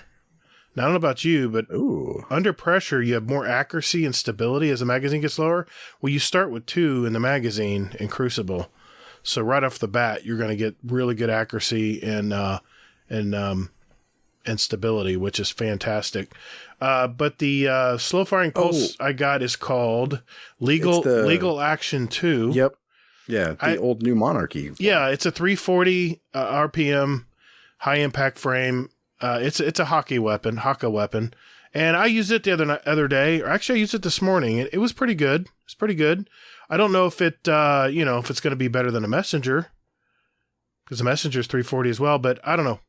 The jury's still out. I did turn in my I turned in my Iron Banner tokens. I got the new sidearm, the Peace Bond. Outstanding sidearm. I love it. It's got a lot of great perks. And I did get the new pulse rifle. It's an adaptive pulse rifle. It's an energy weapon from that we're going to be seeing next week. Spoiler alert. Called Forge's Pledge. And the one I have is not the greatest. It has heating up and rampage. It's not the perks I like. I tried it last night. I tried it last night playing Crucible. The adaptive pulse rifles, I'm sorry, they're just not. Some of them can really do well. And if you use your positioning right when you're playing Crucible, I think you can have some success with it. I mean, it's just like the third Axiom. It's the same thing. It's a 390 adaptive. Those there's a little bit of a skill ceiling when you're trying to use them. It takes a little bit of positioning skill to be able to let's just say I don't think they're going to go up against 140 hand cannons and be able to compete. Maybe, but you just have to be very skillful using it. But the negatives, I'm probably going to get heat for this, but what is the 6-man activity called? I'm trying to think of the name of it. I can't remember it. The new thing? Oh, something. Like the new event? Yeah, the new event that you have to go in the blind well. Astral alignment? Yeah. Yeah, it's the alignment stuff. I'm already tired of that. I'm already bored. What? I'm already Come bored. on. I'm already bored of that. I have a feeling in about a month, a lot of people are going to feel the same way I do. You can cheese it. It's these 6-man activities are okay, but they're just, I don't know. Are they too easy? Not long enough? No, I think they're about right as far as the length of time it takes. I mean, it reminds me of the Override. It's very similar to the Override missions, and I'm not trying to poo-poo it, but it's the scenery and stuff's very nice. You're flashed back and forth from the blind well to other realms on the Dreaming area, City. I think it's Dreaming City, and I mean it was very interesting at first, and there've been some buggy problems. All Thumbs has been going crazy. Some of the ether thing. Well, they disabled that. I mean, and I think you don't even see that anymore. Yeah, they've already fixed it. But I'm rambling here. But I don't know. The shattered throne areas. That's the other aspect of this. Yes. And you can do it solo, of course. I am liking that. I do like that. You can get lost real easy in these places. So my recommendation is to unlock, in which you can't do a whole lot, but there's a compass that you unlock. It's just like the Override missions. You unlock and you get all kinds of benefits when you go into that shattered area. And unfortunately it's time gated, which I don't like time gated stuff. If I want to sit and grind and earn enough currency to open up the skill tree on it, I want to be able to do it. And, I have to wait till next week. I'm stuck at, the second node. So not really happy about that. Those are the two negatives, but I played a lot of Crucible yesterday. I played a lot of Gambit a few days before that. I'm liking it. I'm having fun playing. I'm just concerned. I'm a little concerned, but we got some good news coming up, so I'm not going to spoil that part. Why are you Chicken Little, man? Why are you the sky is falling? It's not. You're concerned. No, it's not that I'm just concerned because we have a very long season here, and if this is day 3 or day 4. And I'm already getting bored of the 6-man activity. The overrides were fun, but they got boring really quick too. I don't know. It's I guess I like more story oriented missions and like the puzzle stuff we did, the Inside the Vex simulation. I enjoyed that. I enjoyed that a lot because I could do it myself. But these 6-man activities, it's just chaotic sometimes. And sometimes I'm just like, okay, you guys want to run ahead? Then fine, go run ahead. And when I get transported to the next room, I'll just be ready. But it's just like doing strikes, man. Everyone runs ahead. Everyone's killing everything. You're trying to get gun bounties done and stuff. And you're like, screw it. I think that's your first problem is you're trying to do bounties. Well, I do bounties all the time. I'm always doing bounties. But it really has nothing to do with the bounties so much. It's just the usual 6-man activity. Nothing really much different about it. I mean, I'm being critical here, but the shattered areas, the dark zones, I love that. I'm really loving that, but it's just can get disorienting when you're in there. It's a pretty big area. But that's enough. I'll quit crapping on it. What do you think, Hazel? What's your initial impressions? My initial impression is, I mean, it's weird. I don't feel that invested this season for some reason. It's kind of I don't know what it is about the story. Yeah. I mean, to me, I don't know if it's just early and they're keeping their cards close to their chest or what, but I'm just waiting for something to happen. I mean, I think that the big draw was supposed to be Savathun coming out. Yeah. Like, right away. That, that's supposed to be really cool and everything, but I don't know. I'll say, didn't sell me. I'll say this. Taka, my daughter's boyfriend, is big time, totally into Destiny now. I love it. He's got that same Destiny-itis that I got. And he asked me, what do you think of the new season? I said, well, I'm liking it. It's okay. But I think there's something so much bigger coming that we don't see. And maybe that's the positive that's looming out there, that they're they're more like you said, they're keeping their cards close to the chest this season, maybe. Yeah. I mean, well, it is a long season. So, I mean, they don't have anything to lose by keeping them close to their chest. True. So, I mean, I don't know, though. It's interesting. I'm looking forward to seeing what happens, though. But, so, in a rare moment of, I don't know what, I agree with Gatr. I really don't like the 6-person activity. I love it when we agree sometimes. It's very rare, folks. Take it in. Take it in. We don't agree very often at all, but yeah, man. Yeah. I mean, we've done so many 6-mans, Now, my issue is that it just takes so long. It's like you start out in the blind well. You got to kill shit to start the event. Once you start the event, you got to kill more shit. Then you got to go kill some shit, and then you got to bank some shit. And then you got to, once you do that, then you get transported back to the blind well, and then you get to kill shit there. And I'm like... And then finally a boss. Yeah, exactly. I'm just like, damn. I was like, Kim, this needs to be a lot shorter. Now, that's the thing, Gatr, is that you said that this was... It's okay lengthwise. Well, you said it's okay lengthwise and that everybody's running through it. It's probably because it takes so long. Exactly my point. Yeah, okay. I understand. If you and I are in there, I'm going to leave you back in the dust. As soon as I can get that shit done, I'm doing it. The screen will turn white and I'll be transported there anyway, so who cares? Exactly, right. Exactly, because that's my thing, is that I want to get this shit done because I don't like it. If I don't like something, then I just want to get it over with and then move on with my life. So I'm just hoping that I don't have to keep grinding that shit for it. Yeah. I mean, I do see that it is one of the quests or the seasonal challenges that I need to do like 3 of them. And I'm like, oh God, I guess I can. But I don't know. There was something about Override and having Mithrax right there. I mean, like talking to you. Yeah. And it just seemed like the stakes were a lot higher doing Override than it does me doing this. Yeah. It's very similar to last season, isn't it? You can see the pattern. No, actually, to me, it's actually more similar to Season of the Chosen. So if you remember, Chosen, the Battlegrounds. Oh, yeah, the Battlegrounds.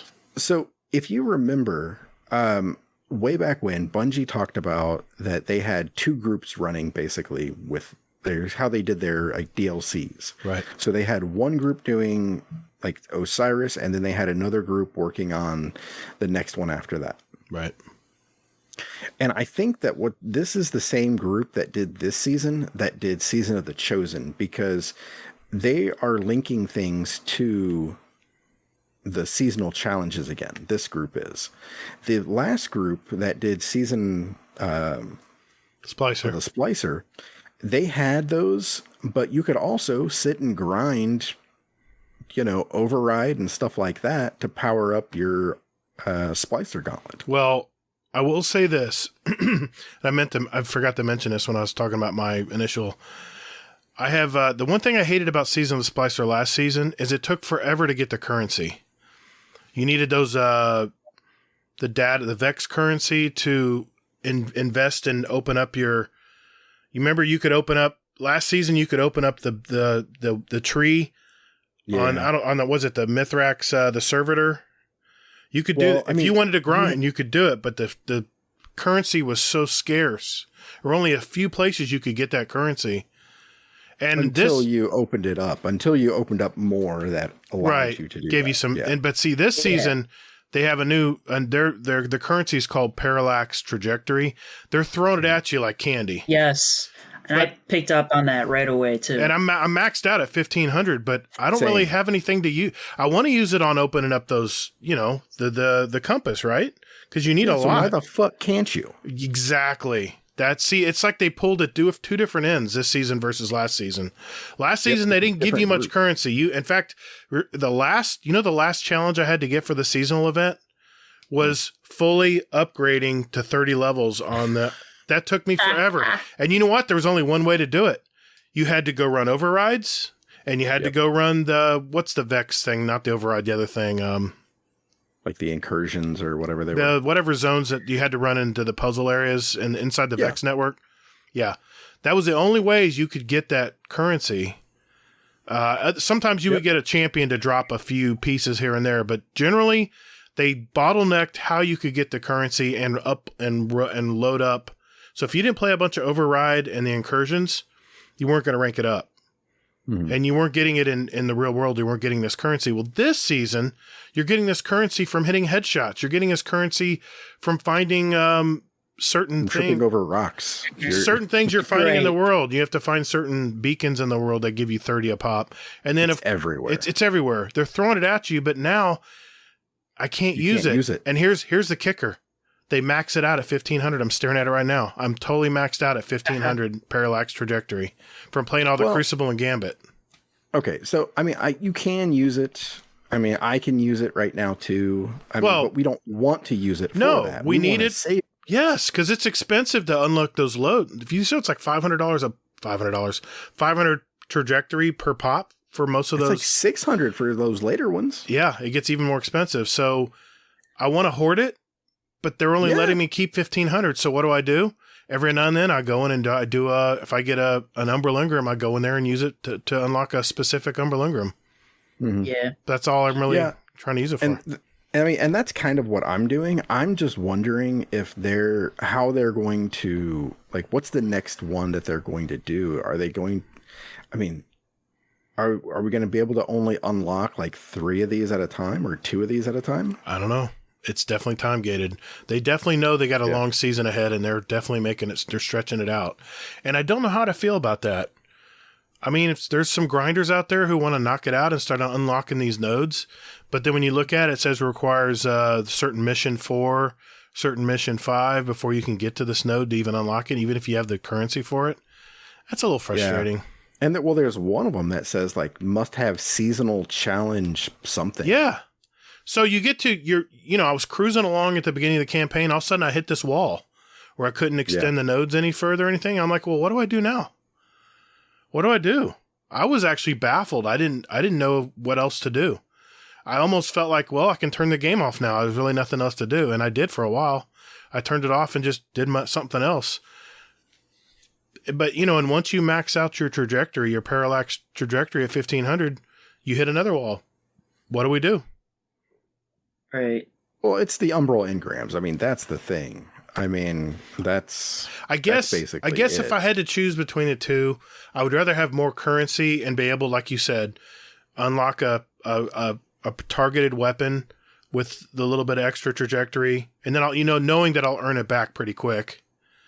So I'd rather take this method, I guess, if I had to choose. Last season, getting that I don't even know what it's called. In fact, I'm looking at it right now. It's called It's called decrypted data. Decrypted data. And you could only get it by running those 2 events. And what if you're tired of doing those events? What if I want to just go to EDZ and shoot shit and get it and start getting it collected for like headshots and stuff. So yeah, I like this season that they're doing it that way. It seems to me like the perfect solution to this is a mix of both. Yeah. Maybe open it up a little bit more. Maybe it let us open to 2 or 3 more nodes. In fact, Data was even saying in his video, his initial thoughts, he's like, well, I want to be able to open these nodes, but it says I can't until next week. Exactly. So there we are. Yeah.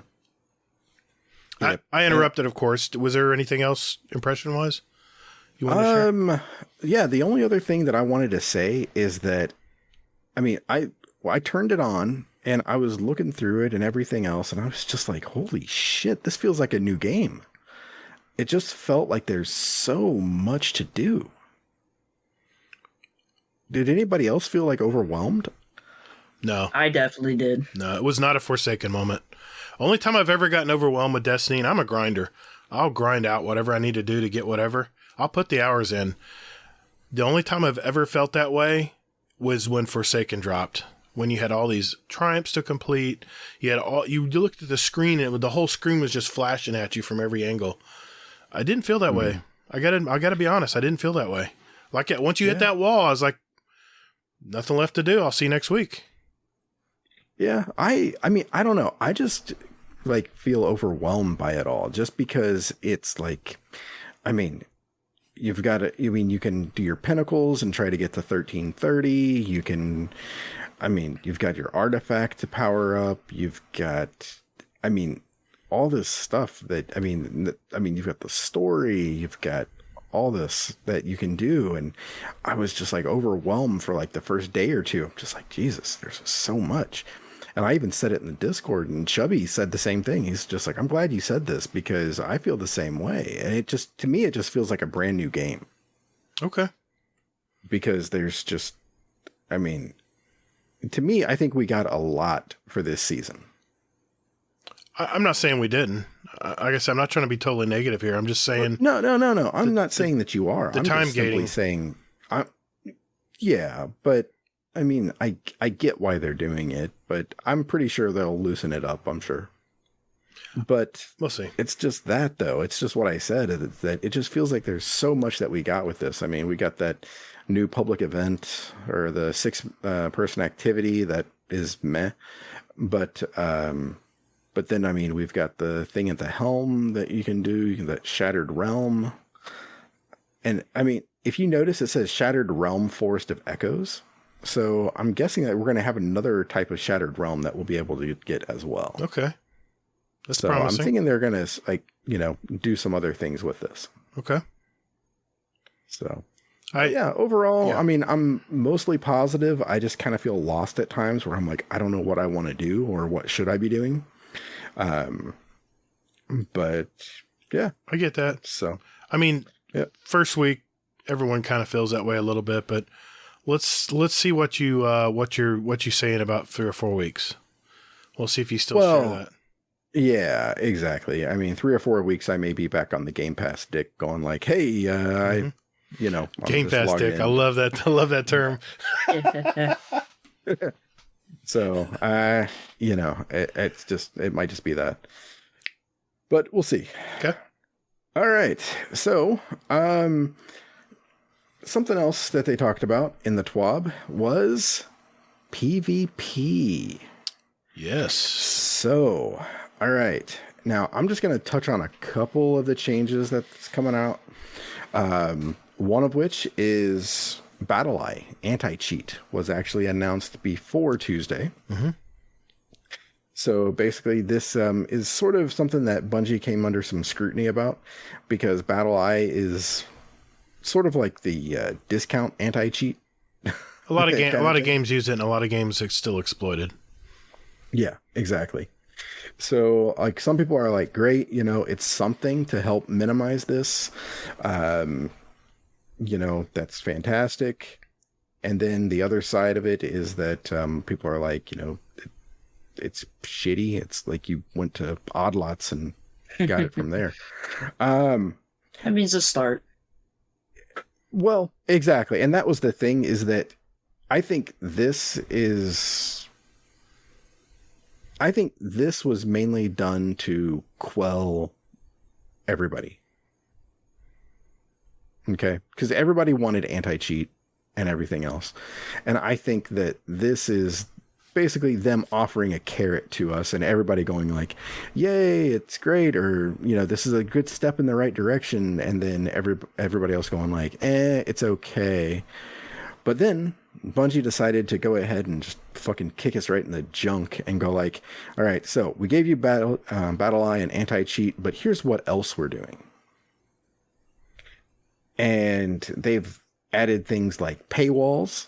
So now if you want to do trials, you have to own the expansion, not just a season.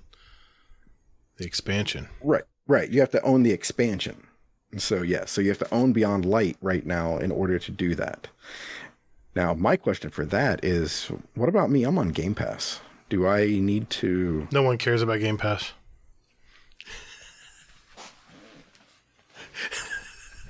I think if you go in the store and it says owned, it counts. I don't know. I think you're covered, man. Though you had the base game with Game Pass. I don't know. We'll see. If I have to buy the game, I'm fucking fine with that. I really don't care. 30 Still Gaming's throwing something at me right now. He's a big Game Pass. He loves Game Pass. Yeah, Game Pass is fantastic. Yeah. I mean, PlayStation needs to, you know. Yeah, PlayStation Plus. It's not for you, man. It's not. I mean, everybody else that plays video games. It's good value. It is good value. Yeah. Yeah, it is. So with it, they also basically said no more win trading, no account recoveries. I mean, it is nuts, the things that they're doing. They also went ahead and said that basically they're revamping Trials of Osiris, even to where it's based on rounds. If you want to go to the lighthouse, you can go ahead and do that, but that's going to be purely matches again. So if you win 7 in a row, there you go. But other than that, basically they want people to go ahead and start playing again in Trials. And to do that, they are making it skill-based matchmaking to a degree with your card. So based on your card and your card performance, they're going to match you with people in a similar skill. I think that just brings me back into it. Yeah. Aside from that, they are also introducing Crucible or Labs again. So for those of us that played it, when the hell was that? Like way back was like Season of the Drifter or some shit. Long time. So they're blowing the dust off of this again, which I'm sad it ever left. But they're basically trying to go ahead and see about, what they can do to kind of liven up Trials. Maybe they're going to change the game mode. Maybe they're going to try different things. So, hey, more power to them. A couple of other fun facts with Trials is that, one, they are going to not do Trials on the first weekend of the game anymore. Good. And they're not going to do it whenever there's an Iron Banner. That's fair. Yeah. It kind of sucks though, because I miss those times when I would run Iron Banner with you guys and all the tryhards would be out playing Trials. Yeah. And then like the 4, 5, 6 of us would just go ahead and just murder people. On the other end of the spectrum, you would, as a casual player, you would never even think about playing Trials during Iron Banner, because all the casual players will basically revert to Iron Banner, not try to worry about the 3 wins. And then all the tryhards, they're going to play Iron Banner every week regardless. Mm-hmm. So, and you get a mix of it. You get a mix of it both. But I don't know. I kind of like this in a way. Yeah. The thing that I liked is that they're basically making Saint a vendor. Right. Where basically, because you're going to be able to get Trials engrams. Yep. So with those, you're going to be able to get loot from this, and you're going to be able to... Just think Shacks. Same thing as Shacks. Yeah, exactly. So yeah, you're going to get an engram, you're going to go to him and go, hey, cash this shit in for me. Give me something good. Right. He's a slot machine, basically.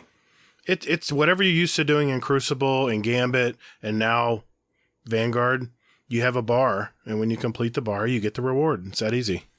Yeah, but they're also going to give you other engrams too that are going to drop. Yes.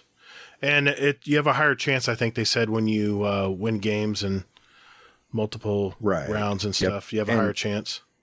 And for those 4 of us that have been flawless, and when I say us, I mean like in general. I don't mean that I've ever been a flawless, because I've never even sniffed flawless. But for those people that have gone flawless, and if you do go flawless again with this new system, what they're going to do is you get to actually, so the next engram you get after you go flawless, you can actually focus that into something that you really, really want. Although it will be expensive to do that. Yeah. At least they can farm it. That's for all the tryhards. Excuse me, not the tryhards, but it gives people a reason to run more cards, not just get their 7 flawless and get their flawless and then move on. They can come back and refarm that engram. So that's good. You got to give the reward to everybody. You got to give everyone a reason to want to play the game. Yeah, exactly. And I mean, I'm going to dabble with this because the other thing that they're going to do is they are going to also release matchmaking with this. So if you are just by yourself and you got some time to kill and you're like, hey, I just want to run a couple games, you can go ahead and do that. Yeah. Yeah. The thing I love about, they're getting rid of the tokens. Thought the tokens was always stupid anyway. And to add insult to injury, at the end of the weekend, when the reset comes, your tokens go away. That's the most absurd thing I've ever heard. I mean, you've earned those tokens. You should be able to keep them, hoard them, whatever you want to do with them. You put the time in to get those tokens. So that's gone. That token system's gone now. Now it's all about playing. And when you win a match, that's a point. I mean, that goes toward, I don't know. Winning a match is how many rounds? It can be up to 7. You can have up to 7 rounds. 4 rounds, basically. Yeah, you can run 4 rounds and still win the game. Yeah, I'm pretty sure it's 7. That's 4 rounds. Yeah. And there's a pinnacle drop when you hit 50 rounds, 1. So if you win a match, you're going to win at least 4 rounds. Mm-hmm. So that's 4 towards your 50 to get the pinnacle. We got to separate rounds. Rounds are where it's at, is what I'm trying to say. Yes. Don't worry about the game. Win that matchup. Win that matchup for that round. And remember, those rounds only last 90 seconds now. They're not 120 seconds anymore. Yes. So there's no one going to be sitting in the back charging their supers. And then all of a sudden, face it, 3 guys get all their supers from sitting and being passive. And then the next 3 rounds are automatically guaranteed because they all have their supers. Kind of defeats the purpose. So I love that they've reduced the clock to 90 seconds now.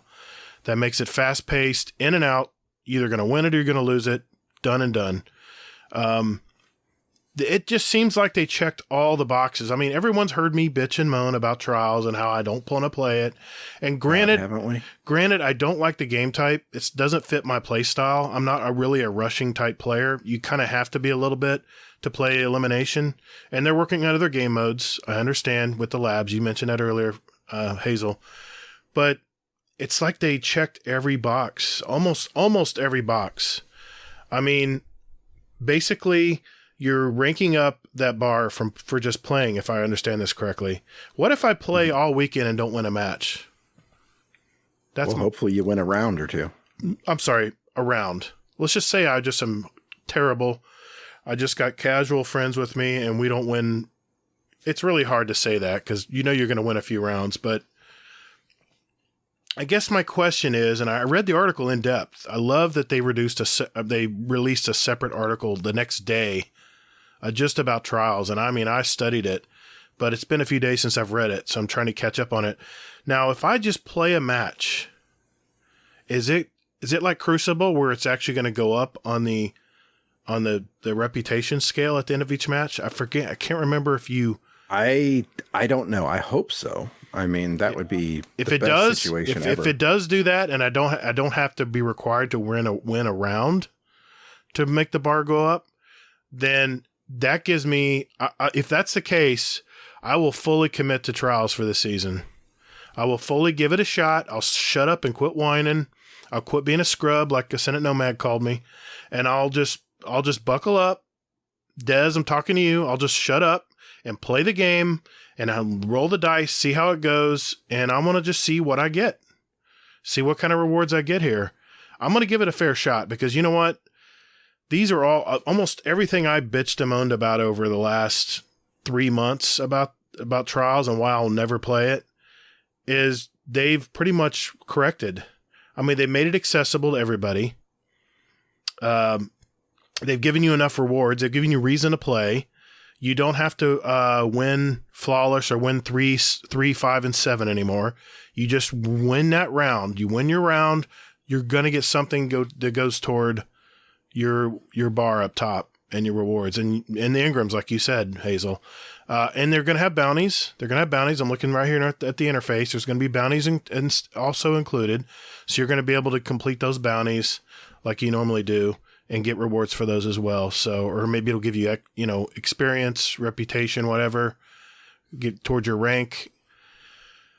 I really I can't complain. I cannot complain about this because everything I see here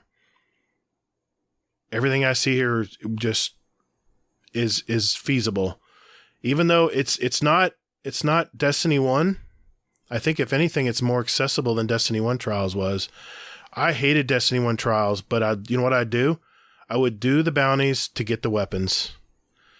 Once I won my so many rounds, I would get my weapon because I had to win so many rounds to get the weapon, whether it was a messenger or whatever back in the day, whatever weapons they had,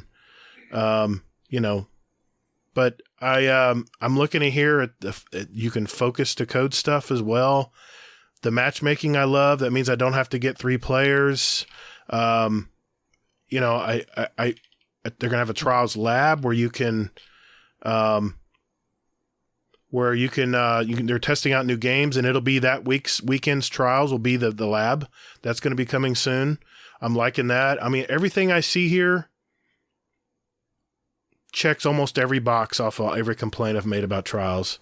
So bravo, Bungie. I got to give you total props here. I mean, I mentioned it a long time ago. If you bring the players and create a population to play this game, and it's not just the same people playing each other, then Trials has a good chance to survive into the future. So. Yeah. All right. I have one more thing to add, and I think Jealous does too. Okay. So, Jealous, go ahead. Go for it. So the reputation, it all revolves around your rounds. Yeah, that's what I thought. So round wins. So reputation is gained at match complete, but it's based on the number of rounds you won on your ticket. Gotcha. So if you do not win a single round, you will not get reputation that way. Okay. The tickets will track up to 20 round wins, though. I saw that. So that's 3.5. 2.5 tickets worth, or say 3 tickets of winning rounds, and you're good to go. It is based off your individual too. So that way it revolves around that player. So let's say you get 2 people that are like destroying, like it's costing you. As long as you're doing good yourself, I think they said you get rewarded based off your individual instead of as a team. Not to interrupt you, Jealous, but here's the beauty of this. If they truly have skill-based matchmaking as a major part of their matchmaking system, then it's not going to matter. Because if you're playing people of equal skill, like you're playing, only game type I've encountered in the last couple seasons is Freelance Iron Banner. That's the only game mode that has skill-based in it. And I'll have to tell you what, it's not a pushover. It's not where I'm running over people. But I noticed the games are going to score. They're going to the final score. Yeah. Obviously, all games go to that, but the scores are very tight at the end. You do get mercies. It's not a perfect system, but I have a lot less mercies, and I have a lot more adrenaline-filled, fun games to play. And if that's a taste of what Trials is going to be here, what I'm hoping what happens with the skill-based and card-based is that the people, and this resets, by the way, the skill level resets at the beginning of each reset of each weekend that Trials starts.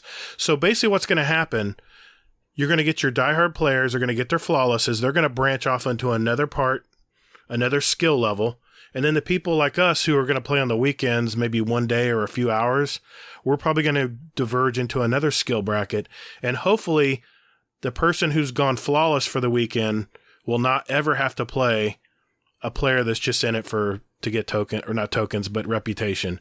If that can be achieved, none of this is going to be an issue. Right. It's not like if they keep that card based and skill based, I'm gonna be perfectly okay with it. Now, if at some point, when you get to that high, pool, it takes forever, right?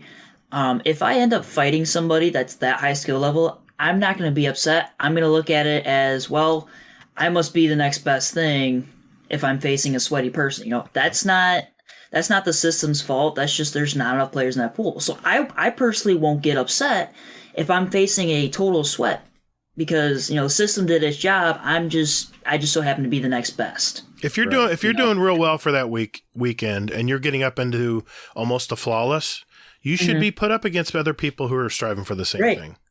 And you got those top end streamers that complain and they'll be like, man, I'm sitting in a pool for like 5-10 minutes, So at that point, the server should start they start lowering expanding. lowering the standards, if you will. It is going to expand. And the opponents that end up facing the sweats, they get upset when they need to realize and say, well, you're the next best thing. You can't be upset about it. It'll only make you better anyways in the end if you're facing that person.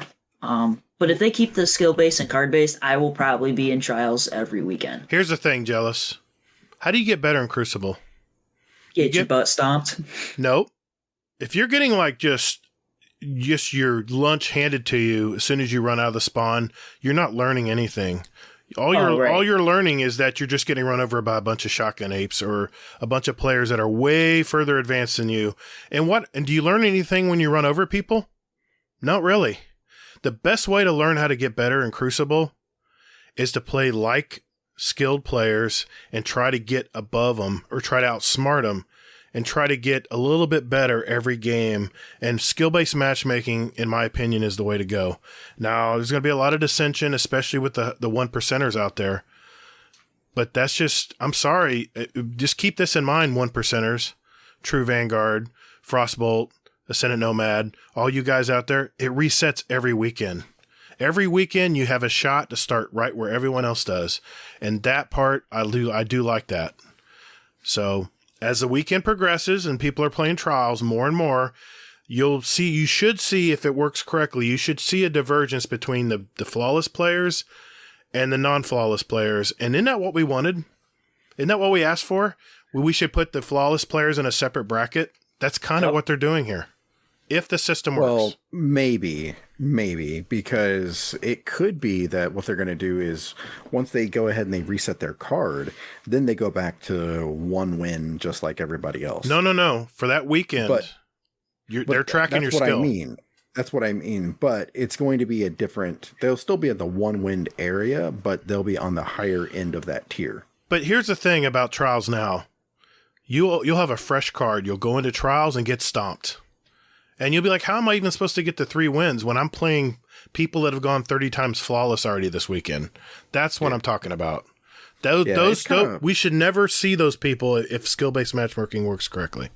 It's kind of heartbreaking when you go into a trials match and you see like 3 people decked out in trials armor and everything else and trials emblems, and you're just like, adept this, adept that. You know what I'm saying? Yeah. You're like, it's easier just for me to like, kill myself than, But see, that's the thing.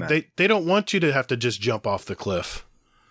You know? Right. They want you to play. I want you to play. Exactly. Get that round win. They do. Get that round win. Exactly. Do we think this is going to be systematically? Is it going to go card based and then the skill based, or is it going to go skill based and then look at card? We don't know. It's card based and then skill. How much of a mix of each of those? We don't know. That only Bungie knows that number, and they said, they'll be watching and they'll start tweaking it. Right. It's card based first and then skill based. Right. Okay. So yeah, that's what they said. Fair. In there. Yeah. Because I'd rather have that too. Because like Gatr said, you start a new card. And then I join in first time and be like, oh, well, here's 2 people starting a new card. And they'd be like, well, they just went flawless, so no. Yeah, congratulations, you get boned. Well, it's, I don't know how it's going to figure in when you have 2 flawless players carrying somebody. I don't know how that's going to figure in because there's going to be a lot of carry services. Now, if there's no recovs, or now that recovs are being trimmed back, people are offering carries. And that's going to be the new thing now is carries, which is, I think I have no problems with carry. I've been carried before. I've used a carry service. I never paid for one, but someone was helping me get to the lighthouse. I'd got to the lighthouse several times, and This is where that round base gets into they were play. much better players than me. And you know what? I learned so much playing with them. I learned how I should move around the map. I learned a lot of things about how the top 5% of players play. And for carries, I think that's a great thing because the player who's getting carried can learn very quickly how every round's supposed to go. And the people that are carrying will actually be telling you, okay, this is what you need to be doing. You need to go over here. You need to stay close to me over here, okay? Because this guy's going to flank. You're going to stay close to me, and you're going to be doing the team shotting. See what I'm saying? So Yeah, I wish there was. I mean, I know that we have a Descendant Nomad and Cami Cakes and Patty Cakes and all that, but I just wish that there was somebody to like show you. You know what I mean? Like somebody that you can like play with, and they're going to be like, hey, okay, so here's what you want to do. This is how I play, and things like that. And I guess that's where maybe scrims come in. And now with everybody being able to play with everybody here in crossplay, maybe now we can get that scrim going. I'm already been thinking about it. I just been thinking about how to set it up. We are going to have a Crucible League soon. I got to see how much interest. I know a lot of people have been asking me about it. I am going to start something up. We're going to have some private matches.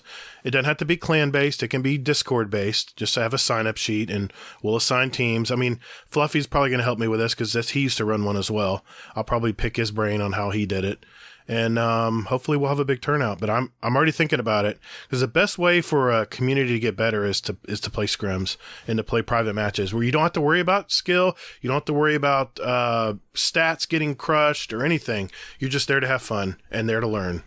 And those nights are really good. Yeah. So one thing I did want to mention, or actually two things I want to mention, is that not that I'm playing Destiny while I'm podcasting, right? But I just got a Ghost in the Night. Naughty using the while podcasting. Holy while shit! podcasting with the servant leader. I'm telling you, I want that. Glorious. I want that damn rifle. Glorious. I want that rifle. For what it's worth, too, it was in momentum control, but now so sue me. I played all my momentum control for my challenge this week. Can I say I love that game? Des, don't at me. I love this game. You know why? Because there's no radar. The aping is minimized. It's all about your shot. It's all about your accuracy with your weapon. Because basically, if you're very accurate with your weapon, you can do very well in momentum control. I have a few videos I'm going to throw on the YouTube channel, a couple rounds, and I had so much fun today. I don't know what this is like at night. I haven't played momentum control. I know. I'm a late subscriber to this game mode. But Bungie, can you please put this as a permanent game mode, please? No, I don't want to see a permanent game mode. Why not? It's just basically hardcore. No. I want to see them take this to one step further, to where maybe they strip out like abilities altogether. Oh, I'm all for a gun game. I'm all for a gun only game. That too. That's what I want to see. But I mean, I don't think they'll ever do it though. Really? I don't think so. Because space magic? Yeah, pretty much. I get fucking it. Warlocks. That's Destiny. Yeah. But the other thing I wanted to mention is the new seasonal weapon, the Lawrence Driver. And I just want to say, fuck that gun. I didn't even try it. I had a guy today who was like, zap, zap, zap, killing people that fast around corners. I'm like, how in the hell is he aiming at me that quickly?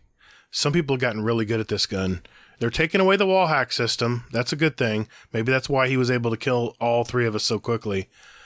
But Ascendant Nomad put a video out about this gun. I haven't watched it yet, but I'm curious to see what his take is on it. But let's just say the title says this isn't good enough. So I think he's basically saying that there might be some sarcasm in there. We'll see. We'll see.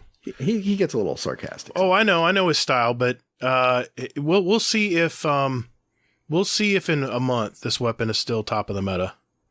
We'll see. Depends on how many changes they make to it between Yeah, them. well, a lot of people are trying to get their catalysts right now. A lot of people are trying to get their catalysts. I was in there using it today. I had to get my 50 kills. So once that dies down, I don't know. We'll see. It's a strong weapon right now in Crucible, though. Very strong. And it doesn't help that we have an enhanced targeting mod for linear fusion rifles in our artifact for this season. Yeah, who would have thought about that one? And it only takes one power, one slot. It really is. I mean, I know that they said it, and then Gatr, tried to coin the phrase from Bungie, but it really is Season of the Voop right now. I mean, all the mods are like, hey, use a fusion rifle. They're the new hotness. And I mean, I guess I played Crucible for 2 hours last night. I used a different fusion rifle every game, and there a lot of fusion rifles are struggling. There's some of my favorites. The high impact take a lot more skill now to use. There's a long wind up for these, and if you got a shotgun running around, you better time it perfect. I honestly, the bolt pattern, I can't feel it. Doesn't feel it. I know you said that the fast firing fusion rifles, the rapid fires were going to have more kick and stuff. I'm not noticing it. I'm getting the same amount of feel that I had before the season started. So yeah, the rapid fires are, definitely meta, I think, right now. They're fantastic. They don't have the range. I was doing some checking. Yeah, I was doing some checking, and there's Marky Mark. He told us about a guy named Zendorji. And I subscribed to him on YouTube, and he had a video of getting 50 kills with it. And it's just, it was just what the hell is it? It's the Red Fusion. Red Fusion? Was it a fast firing? Yeah. Are you talking about the Pinnacle weapon? No. No, this was just something that you get. I've got all kinds of fusions, man. Let's see. I can start listening. I want to say it's the high something. Let's see.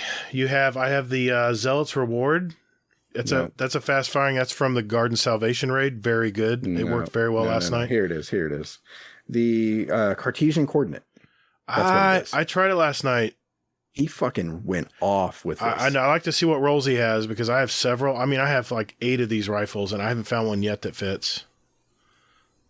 Now, if you have a Prolium FR3 with a nice long scope on it, with snapshot sights like I do, you might want to pull that out of the vault. That thing is owning right now. You can't get it That anymore. was Sunset, actually. It's Sunset. I can't use it in Trials, but I can use it in Crucible. You can't use it in Iron Banner. Iron Banner either. No. Yeah. No. I used, just to give you a list, I used, these are the fusions I used last night. I used the Zealot's Reward, fast firing, rapid fire, worked great. I mentioned earlier my Prolium FR3 kicking butt. I used, by the way, the new auto rifle that you get in the Crucible, the Sorrow's Verse, fantastic. That thing is knocking people out. Let's see. Fusion rifles. Cartesian coordinate. Not a fan. Sorry. Not a fan. I tried the, I tried one of the old school Epicurean. It's a high impact. No, it's a precision frame, and wasn't getting the kills like I used to on it. So, and I tried the Timelines Vertex, which is an adaptive frame. Hit or miss. There's a lot of fusions out there. You just got to test them. And I ran a bunch of different ones last night, so I may post something on the YouTube channel of some gameplay and how successful or unsuccessful I was using it. So yeah, I do think though that I've dabbled in some Crucible, and I do think that rapid fire is where it's at. I don't think that. I think they need to rein in the TTK or the charge time on the high impacts. Have you tried the No Composure yet? Yeah. How'd you do with it? I didn't try it. it. I couldn't find it last night. I got it somewhere. I'll have to look for it. That sounds like a you problem. Where the hell is my No Composure? Okay. I need to use that. Oh, and by the way, the Coriolis Force, which is some weird, it's an aggressive frame. That thing is that thing is garbage. Yeah. Well, it's a high impact, man. But no, You're not paying attention. It has a flat line when it shoots the bolts. There's no bunch of bolts. It's like a flat line. It's really weird, man. I've never shot a fusion rifle like this before. It looks different too. Oh, I found it. Going right in my inventory. Boom. I'll try that out and I'll let you guys know. Okay. Cool. All right. Overall, I'm going to give it a shot this season. Just for the reason they went to all these extreme measures to make it more accessible, more rewarding, and more repeatable. I mean, they were what was the three goals: make it more accessible, make it more rewarding, and make it more engaging. In other words, you want to get better at it. You want to improve at this game. So those three things I think are going to be met. We'll see. I think so. I'm done. I took a breath. Wow. All right.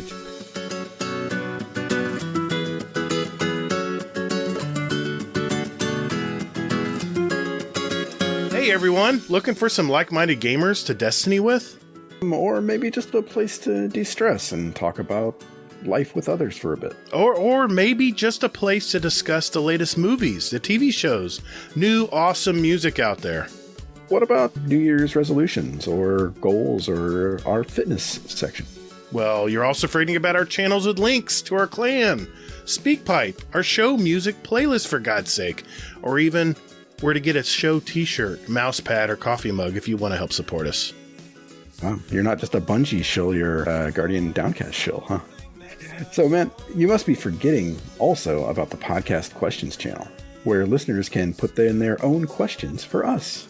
And Hazel, our show feedback channel, where listeners can talk about our past podcast. And our... Stop.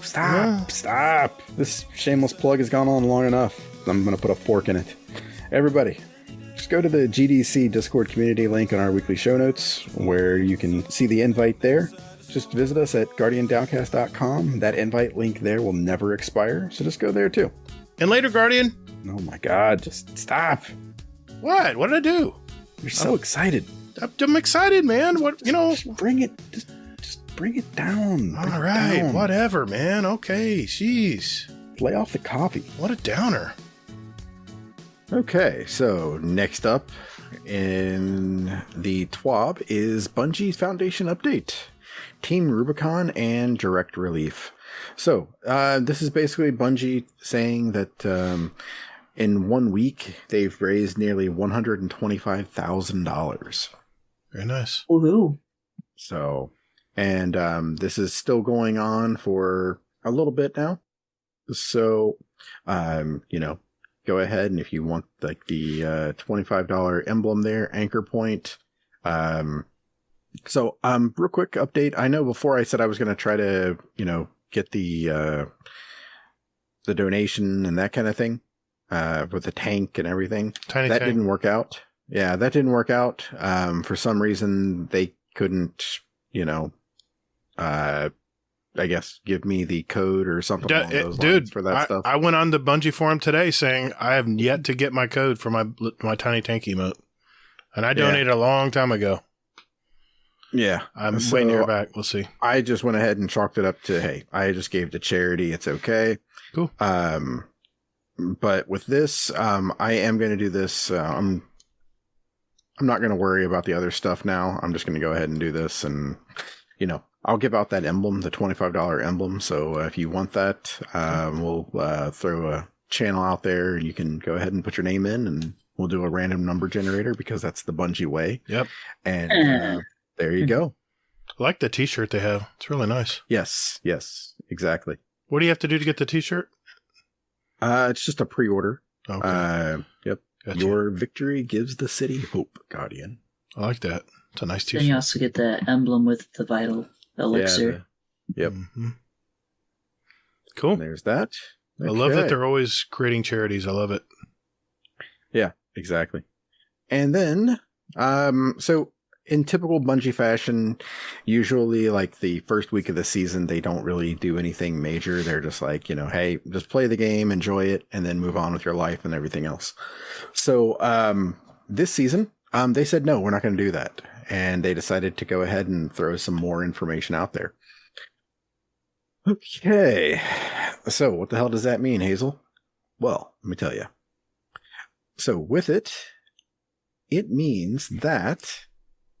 Okay, well, I guess first of all, we got some bad news. Bad news. Bad news, yes. So there will not be a dark subclass in the Witch Queen. Don't you start with me. That's bad news. Fucking nice show. So, so that is bad news. Aside from that, they're going to do something else, though. Even better. I would agree. So what that means is they are actually going ahead and doing a revamp of all the light subclasses into the subclass 3.0 is what they call it.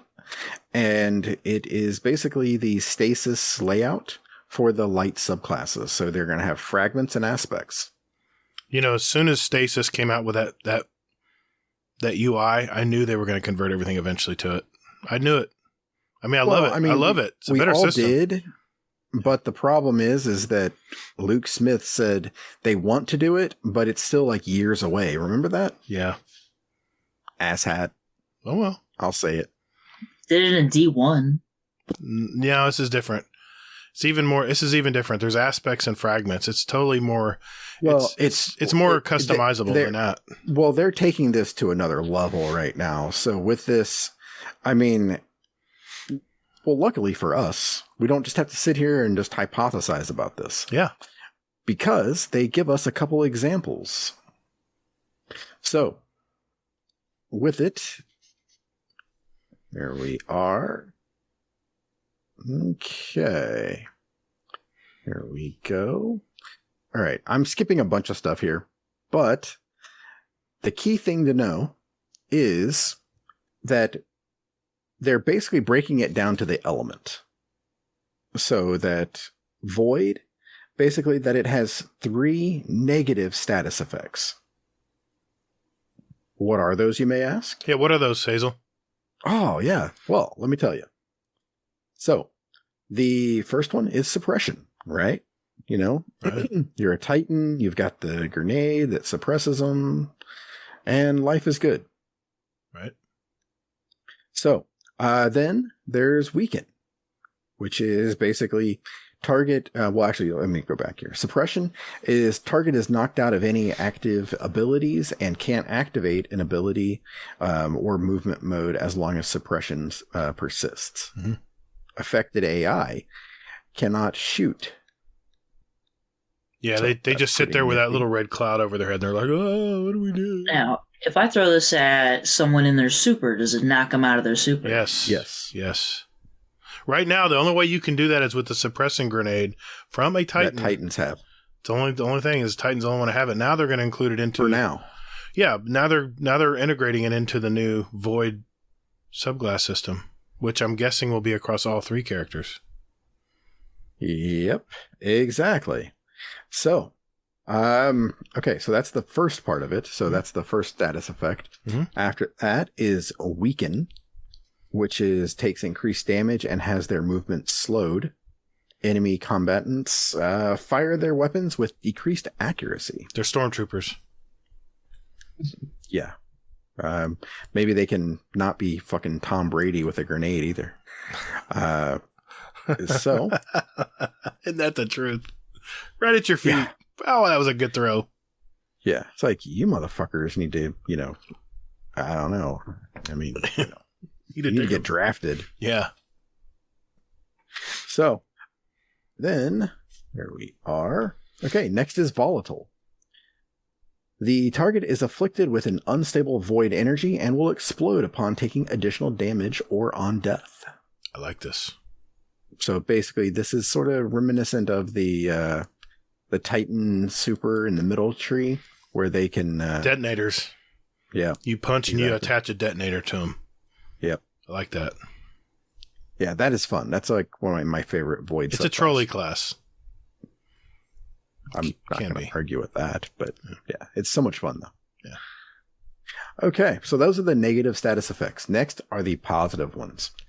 First one, avoid overshield. Oh, yeah. After that, invisibility. Oh, even better. Yeah. And then third, devour. My favorite. So for anybody who doesn't know, a way to think about it is the void overshield is something kind of akin to the Titans. Invisibility is Hunters. and then devour is for the warlock. So now, with that, everybody's getting it. yeah. Yeah. So devour, for those of you that don't run bitch warlock, Oh, it's so great. Hey, It's so great. calm down. If the Nova Bomb wasn't so piss poor, I'd use Devour all the time.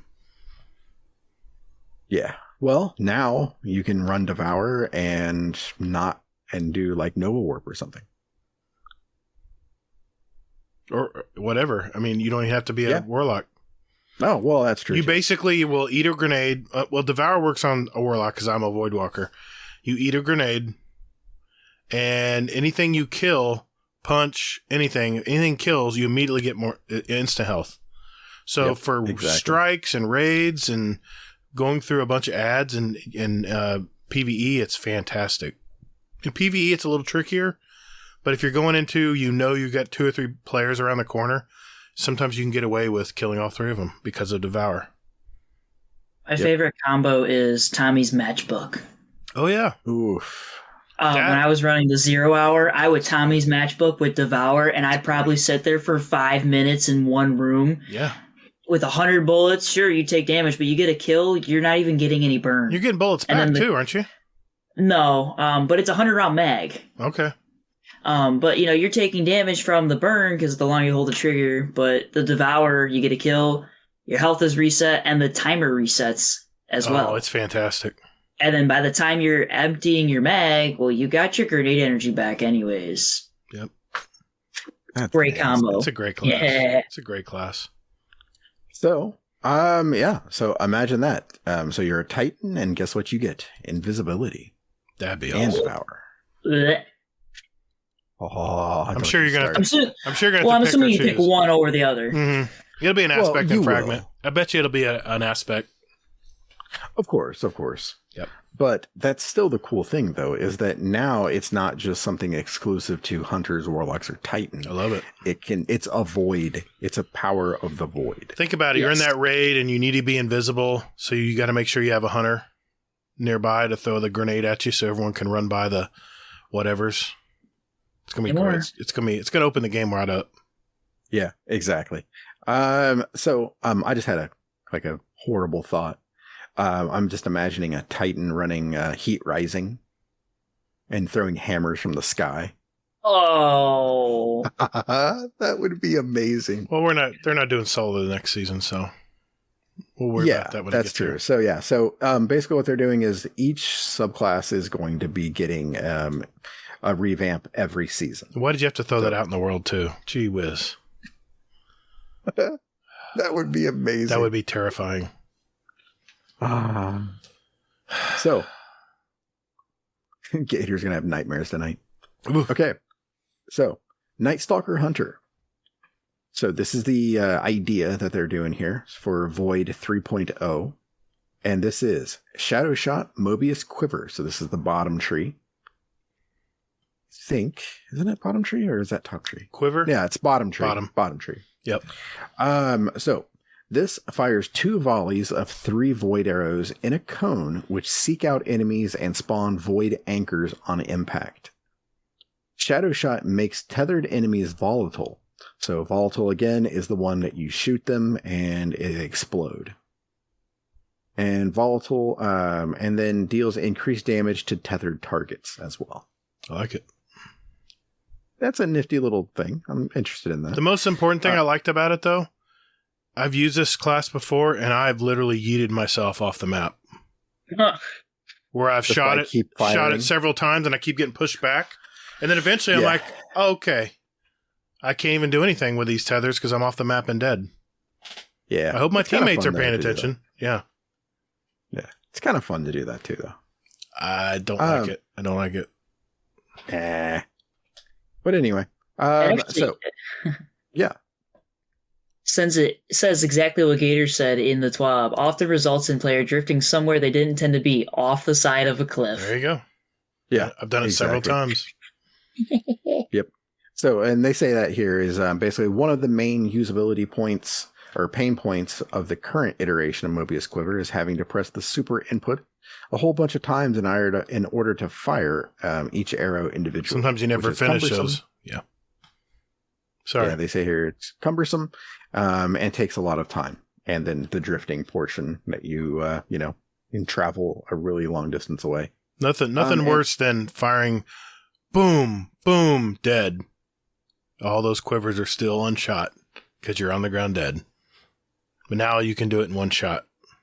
Yeah, I don't have that problem. I don't play Hunter a whole lot, so. See, I do. So, well, I mean, that might be the problem with you dying.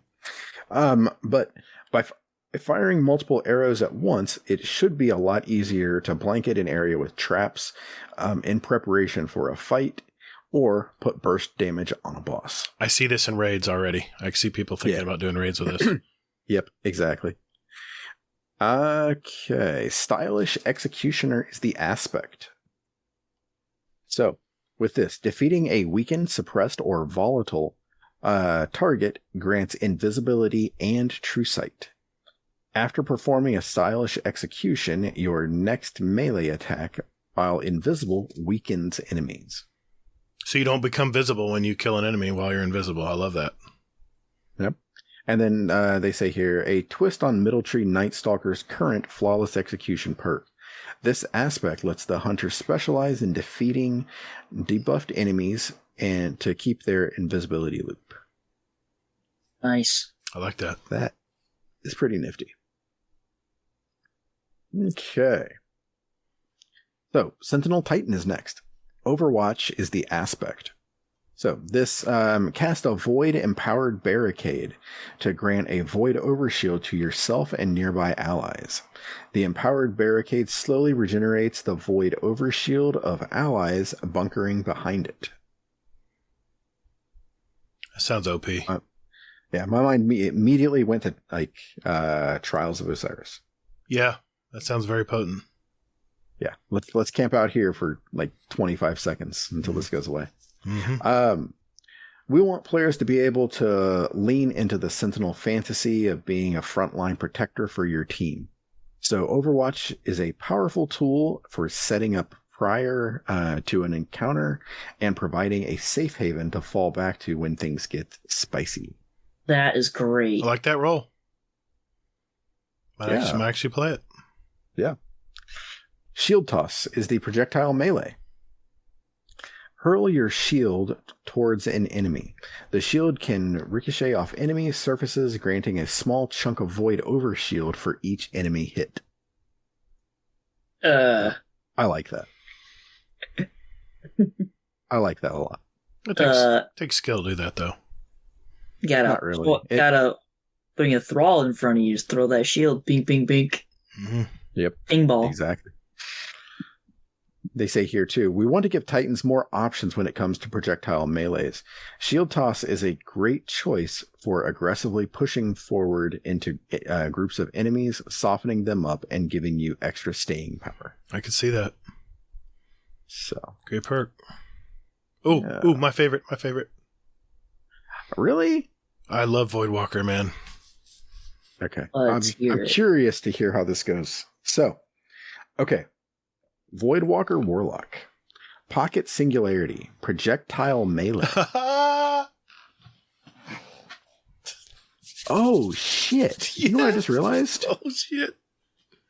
Titan, the shield toss is actually a melee. Yeah. Oh. Yeah. Yeah. So, and one of your trees, you get two of them once they reach. No, Gatr. No, this is a melee. Yeah.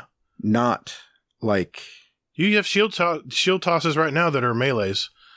That's from your super. This No, is he's not a saying super. projectile melee. No, I'm telling you, you have rechargeable melee throw shields right now playing Titan. Avoid No, Titan. you don't. I'm pretty sure. Oh shit. That's only in your super. This is No, I have all three classes. I've used this before. motherfucker. I'm on here right now. I'm looking at it too. I'm going to it too. Yo, where's the popcorn? Mm-hmm. Bungie's slow right now. What? No. We need to talk. Damn it. All right. Not Voidwalker. Sentinel. Here we go. So, defensive strike. Rallying force. Turn the tide. So, this one is purely punch melee. Defeat an enemy with your melee ability to create an overshield around you for near and nearby allies. Okay. Middle tree is strike an enemy with this melee ability to cause a void explosion. It's not that one. Bottom tree. Shield bash. After sprinting for a short time, use the melee button. He has a shield charge. Yeah. Boom. That's right. This is Captain America. Drop. Yes, exactly. Hate being wrong. Yeah, wow. You're wrong so often. I don't play Titan very often, so I love playing it, though. It's fun to play.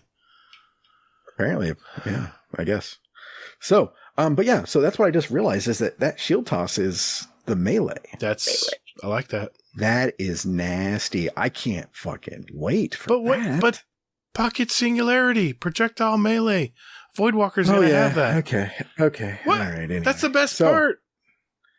Okay, so pocket singularity. This is a melee for the Void Walker Warlock. So launch a tracking, unstable ball of void energy that detonates when it nears an enemy, pushing targets away from the blast and making them volatile, which means you shoot them and they blow up. Boom.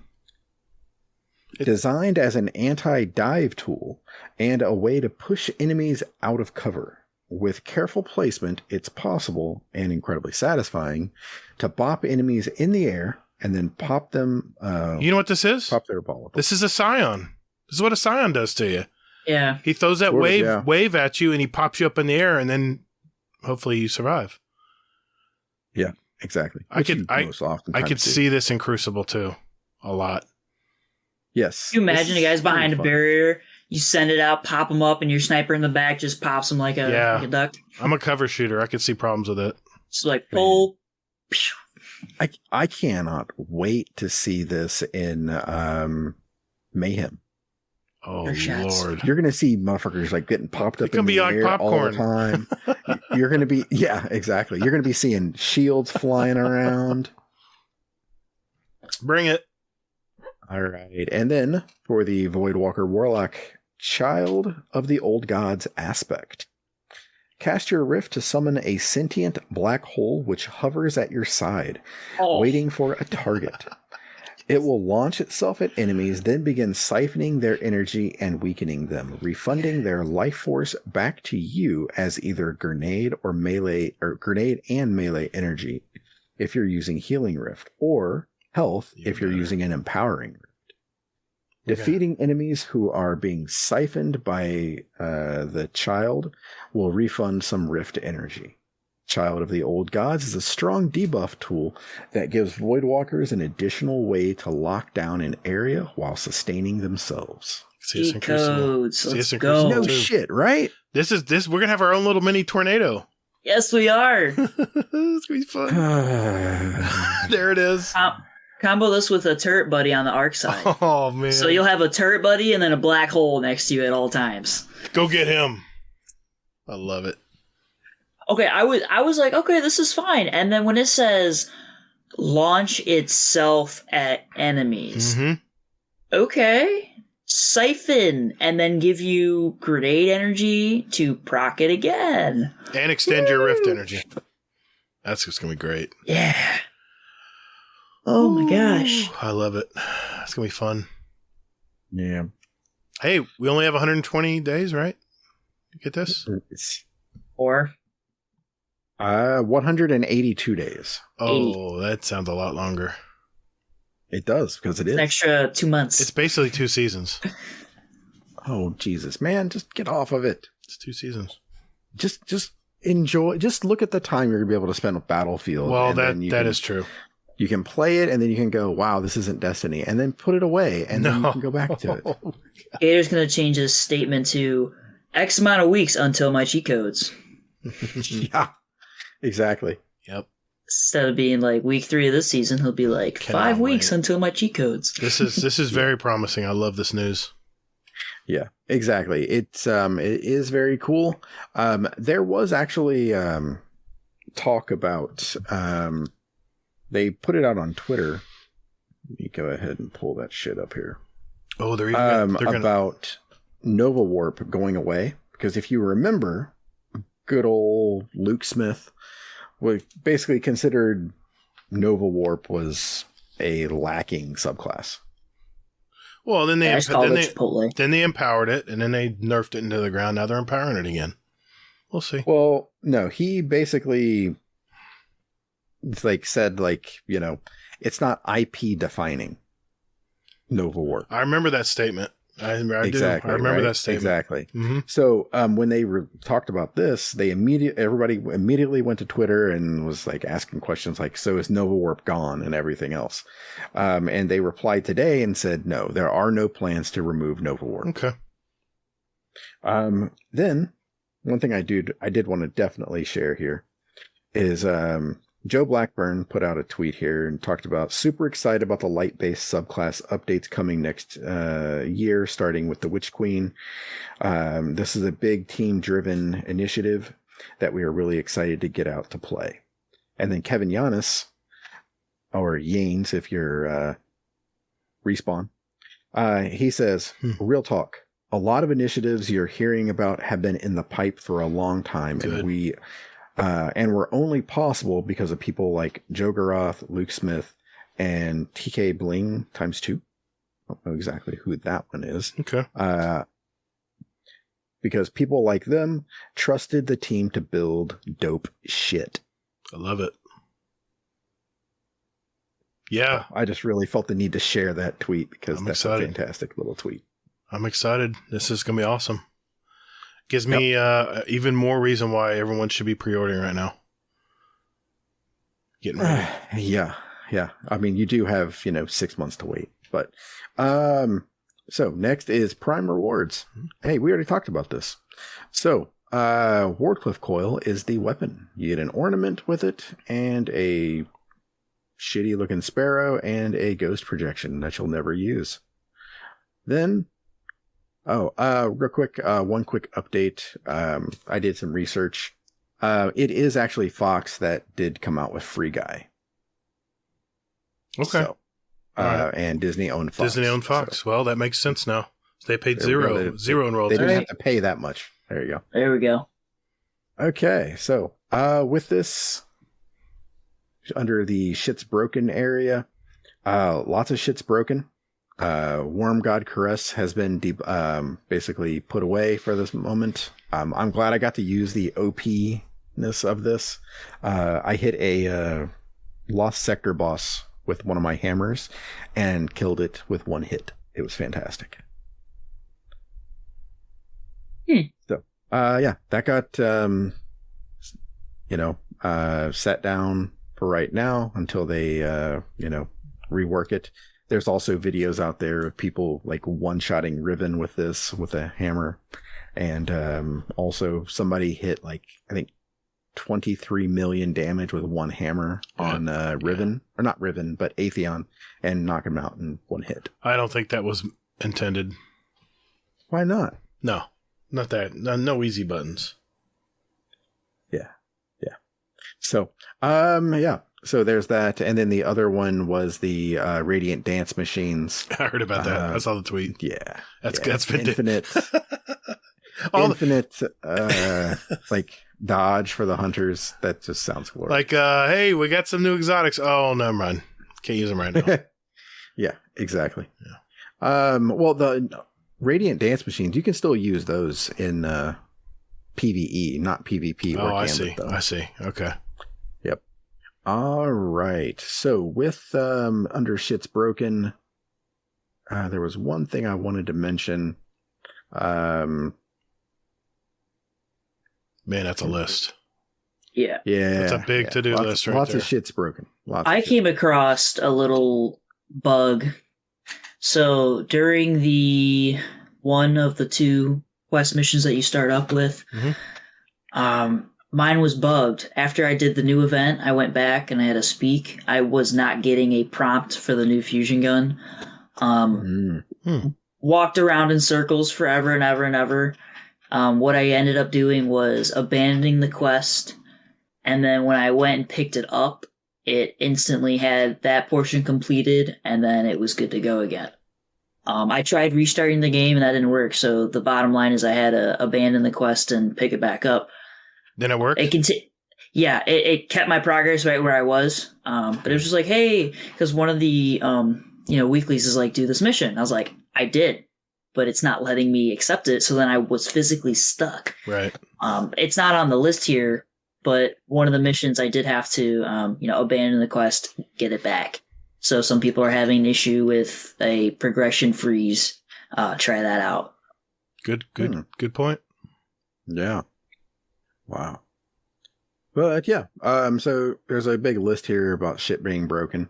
The one that I really did want to call out was, here we go. If don't open armor synthesis with a piece of faction armor equipped, it will cause the game to crash. So if you're wearing Dead Orbit, Future War Cult, or New Monarchy stuff. Good to know. Yeah, it'll crash the game.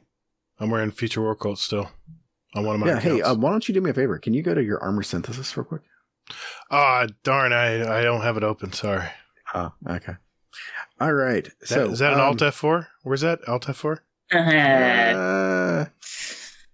So, aside from that, next is movies. So, Lucky Pants, that's the next big thing, basically.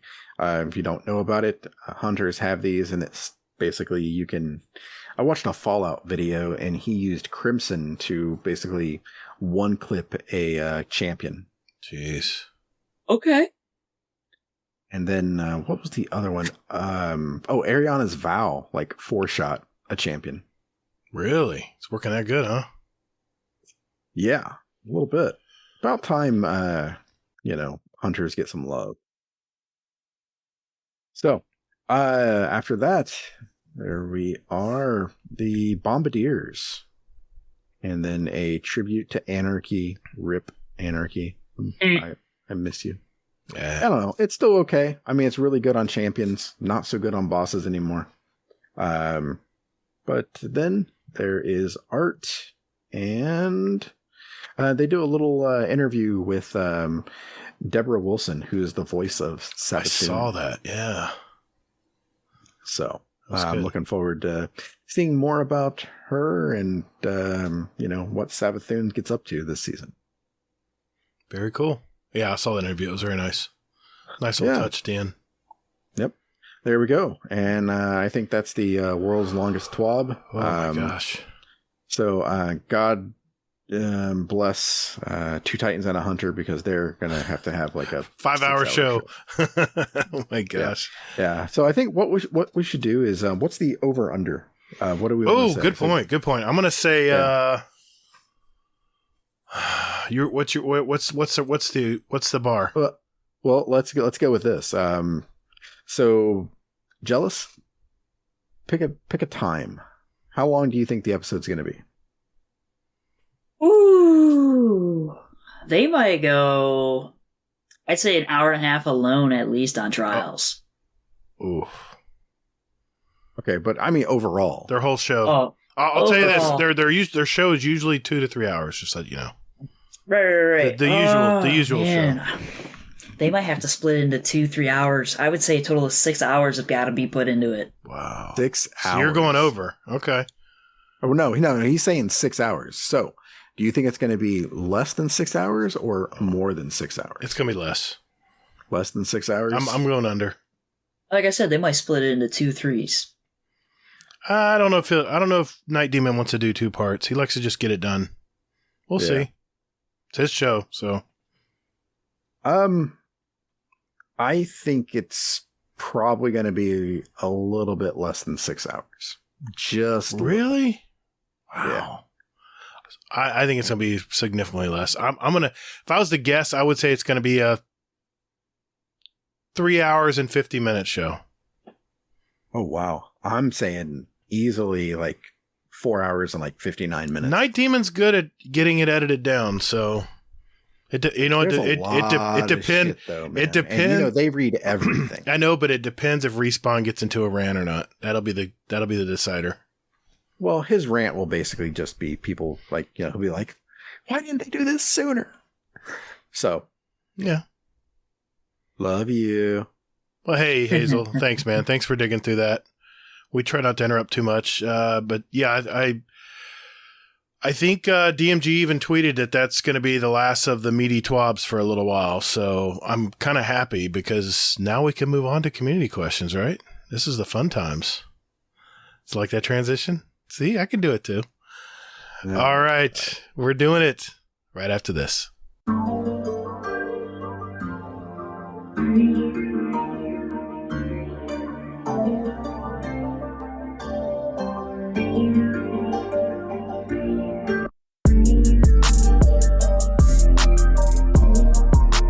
Hey Guardians, would you like to send us a question for the show? Well, there's 4 ways to do it. Number 1, join our Discord server. There's a join link in our show notes. We have some great gamers in there, by the way, and you can just lurk or hang out or jump right in and talk with us. There's also a channel labeled Podcast Questions where you can type in your question for the show. You can also email us at guardiandowncast@gmail.com, or we also tweet out almost every week about our upcoming show, guest, and you can respond there with your questions at guardian_d_cast is our Twitter handle. Finally, you can send us a voicemail with your questions at speakpipe.com/guardiandowncast. Remember, that's all one word. And we'll play it on the show for you guys. Speakpipe is honestly my favorite thing. But anyway, thank you for all you guys do, and toddles.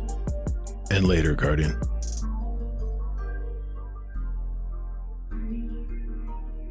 All right, boys and girls, it's that time of the week. This is where we get our questions from our community.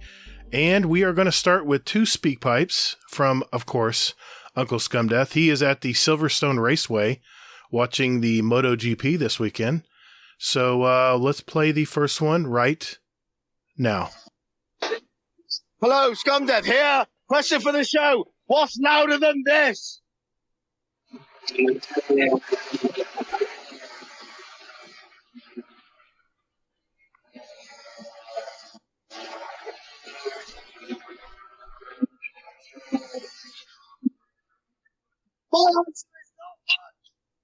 you all. Well, the audio was a little choppy on that. I think his phone got overwhelmed by the loud noise, but it was the MotoGP. It was the motorcycles going by, the street bikes. Yep. What is louder than that? I can top it. How about you guys? I have one. Go for it. So a couple years back, we went to a NASCAR track, and they were doing a thing for open heart surgery survivors, and my sister was one of them. So we had an event down there, and they were testing out, those formula cars, and we were able to go down to the booths, and you put in your earplugs and you listen to them like testing them formula cars right there, and those plugs, they do a lot, but it seems like they're doing nothing. So that would be my example is louder than that, is listening to a formula right there. Solid answer. Hazel, you got one answer? I don't know right offhand, but I know that probably mixed with a little bit of embarrassment at the time. But my dad had a car, and it had a hole in the muffler. Oh, wow. Yeah. That'll do it. So, yeah. So, and then it got worse and worse and worse. And was it a 4-cylinder? Yeah. They're the loudest. They're really loud. Yeah, it was super loud. And it's actually the car I learned how to drive in. And so I'm driving around at 16, 17 years old, and it's like this loud ass car. And I'm like, wow, okay. So, But real quick, I did want to say that is probably one of the most beautiful sounds, Scum Death. Yeah. It's very high pitched. They're about 16,000 RPM there, by the way. That's what most of those bikes redline at.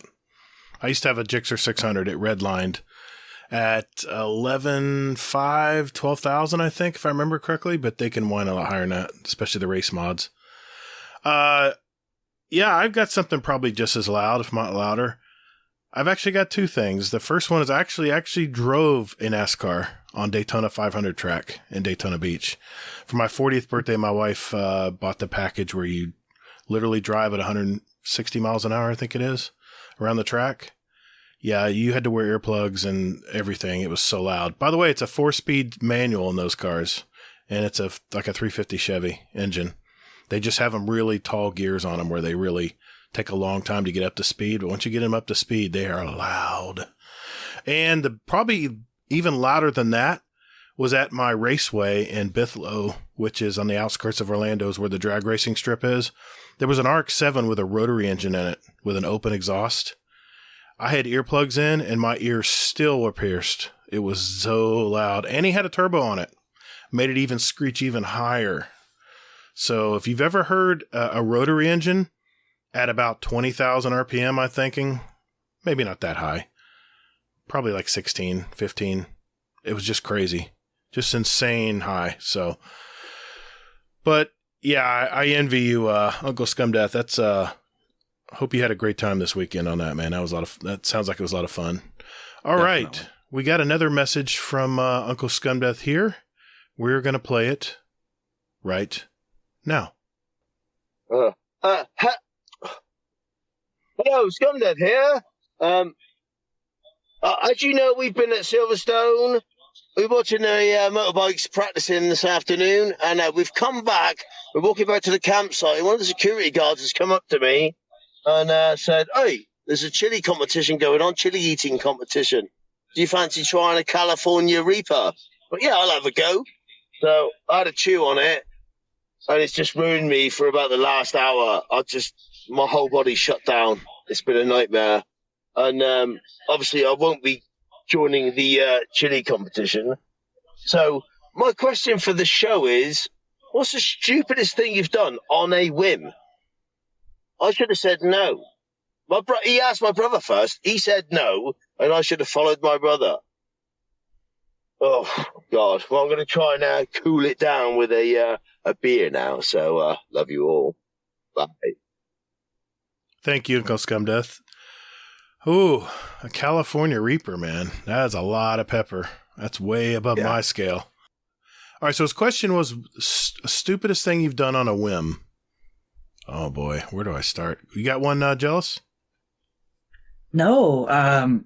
In my group of friends, I'm one of those people that, does just about anything and everything that they challenge the person to do. But, hey, one of you guys should go try and do this. I'm that guy. So it's just, I haven't really done anything out of the ordinary, but I guess one thing close is someone tricked me into having a ghost pepper. That was fun. That was a fun experience. And then they're like, "Hey, here, you can have this to wash it down." I was like, "Oh, cool. I got some tea." It was not tea. It was Fireball. So ghost pepper with Fireball. Oh my God. I don't know how I don't know how people's intestines are even intact after eating such hot stuff. It's amazing. Right? I couldn't taste anything for the next couple hours. I bet. Pretty numb. I'll tell you what, I didn't taste that whiskey, though. I was able to chug it. Because... Hey, you might as well get drunk if you're going to be in misery. You might as well be drunk. Exactly. So you can be in misery and then be hungover the next morning. You have double the misery. Actually, superpower youth. Don't get hungover as easy yet. Ah, jeez. Listen to this guy. Yeah. Well, I've never had a hangover. What? You haven't drank right then. Do you probably hydrate like hell, don't you? No, I throw up. Oh, you get it. Oh, that's right. I remember this story. You get thirsty. That's right. Yeah, I just keep drinking. So yeah, and then I throw up, and then I'm like, ew, I need to drink more. What stupid thing have you done on a whim, though? It's a lot. Yeah, I know. I got a long list, so I'm curious what you. I bought a Switch. Went to the store to get like 4 groceries and came back with the damn Switch, much to my wife's chagrin. Aside from that, you guys were talking about hot things and everything else like he was. I bought a 6-pack of habanero beer. Ooh. And I was like, how bad could it be? I don't mind hot things.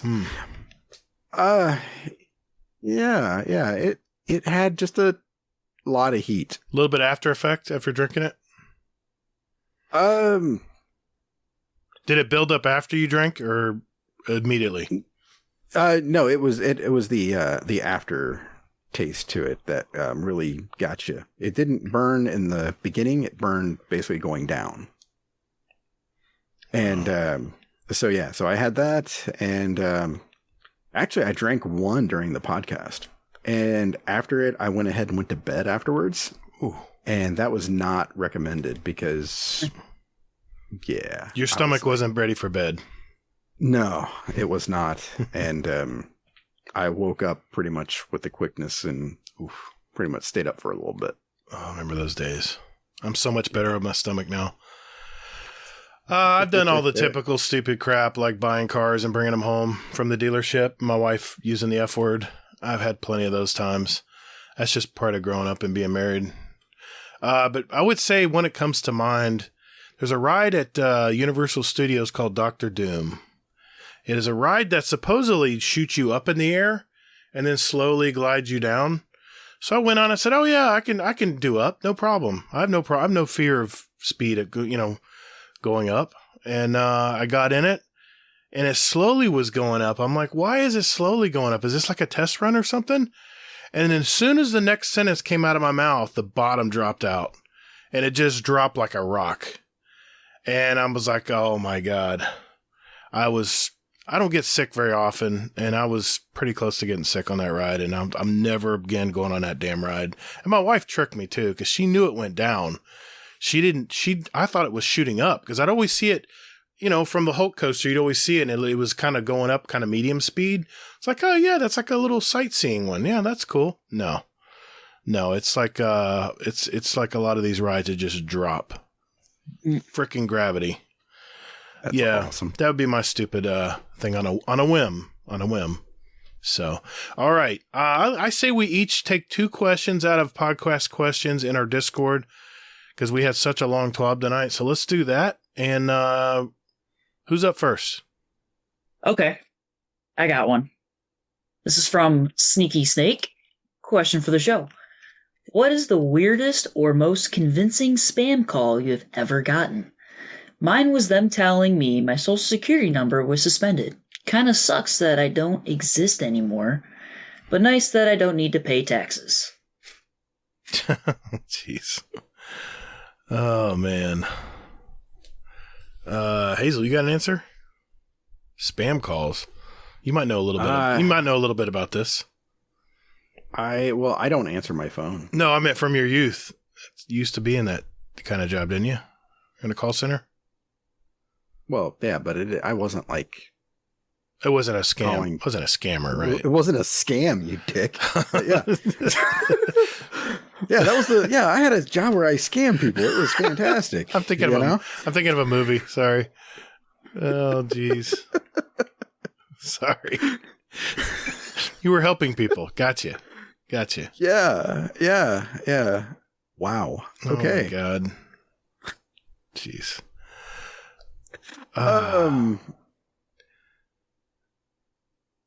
Most convincing spam call. I don't know. I don't really answer my phone if I don't know the person that's calling me. So I've gotten spam emails that I've gotten smart over the. I remember when the internet was first started, someone sent a link saying I needed to reset my PayPal account reset. $1,500 later, that was missing out of my account. Well, I realized I got phished, and it was a scam email. But I've never really gotten scam called. I don't tolerate scam calls much. If I need to call someone, I'll call them. They don't need to call me. And I've got all this software in my phone that lets me know when it's a real call and when it isn't. Because having a business number, people call all the time that are salespeople. No offense against salespeople, but if I need something, I'll call you. But anyway, okay, that's your number one. Let me see here. I got an answer. Oh, well, yeah, of course. You asked the question. What's your answer? Sorry, buddy. I got two little quick ones. So the first one I've done it was for car insurance. And I actually answered this in front of my boss at work, put it on speakerphone, because I started hearing the beginning of their skit or whatever, and it was an actual human being. Okay. And I was like, hey, watch this real quick. And they're like, what? So I put it on speaker, and they're like, hi, your car insurance, this and that. And I'm like, I do not have a car, so therefore I do not have car insurance. And they're like, oh, well, this, and this, because, they got to read their next line. And they're like, are you interested? And I was like, again, I do not have a car, so I do not have car insurance. Click. Like, they clicked off the phone call, and I was like, that was a nice conversation. Then there was another one they called me. I forgot what it was about. But all I kept doing was just saying yes. So like, hey, are you interested in buying this product? Yes. Do you have a credit card? Yes. Can you give us the numbers? Yes. I just did it for like 5 minutes, just answering yes every single question. They kept going down the list until they finally got annoyed and it just clicked off. And I was like, man, I was having so much fun with that. Because like all their questions were like the psychological ones where you can literally answer yes or no, and it does answer the question, so they move on to the next one. It was nice fun. That's funny. Never gave out any information. All I just did kept saying yes. All right. I like that. Let's see. Hazel, you got one? I have one lined up. I guess gotta find it again. It's one. It's one from long ago. I wanted to make sure I answered or asked. Yeah, I answered. I'll go ahead and ask it. It's from Sweaty Spooks. Hope you're doing well, buddy. Haven't talked to you in a while. Do you recall the moment you felt the impact of when this COVID stuff was in fact real and perhaps sticking around? What did it look like for you? When did that happen, Jealous? That this COVID stuff wasn't a hoax or was real in your life? I guess for me, it was my extracurricular activities is when those all just like all of a sudden shut down. My work was unaffected by it. I was deemed essential. So we just, wore the mask and whatnot. But when all my favorite activities started shutting down, when it came to the weekends, be like, hey, you guys want to go do this? And it's like, nope, they're closed, COVID. Mm-hmm. Well, how about this? Nope, they're closed, COVID. How about we go out to eat? Nope, they're closed. And I'm like, oh. That's when it like really hit me. And I was like, man, this really sucks right now. Because all the pastime is, now you're sitting at home. You can't really do anything. Right. And then you got, all my friends are cool about hanging out still, but then their family members don't want them going out because, some people in that household could be extra susceptible to getting sick, whether they just got out of a flu or, they got something else. So it really hit me when a lot of my activities were shut down. Wow. What about you, Hazel? When was it real?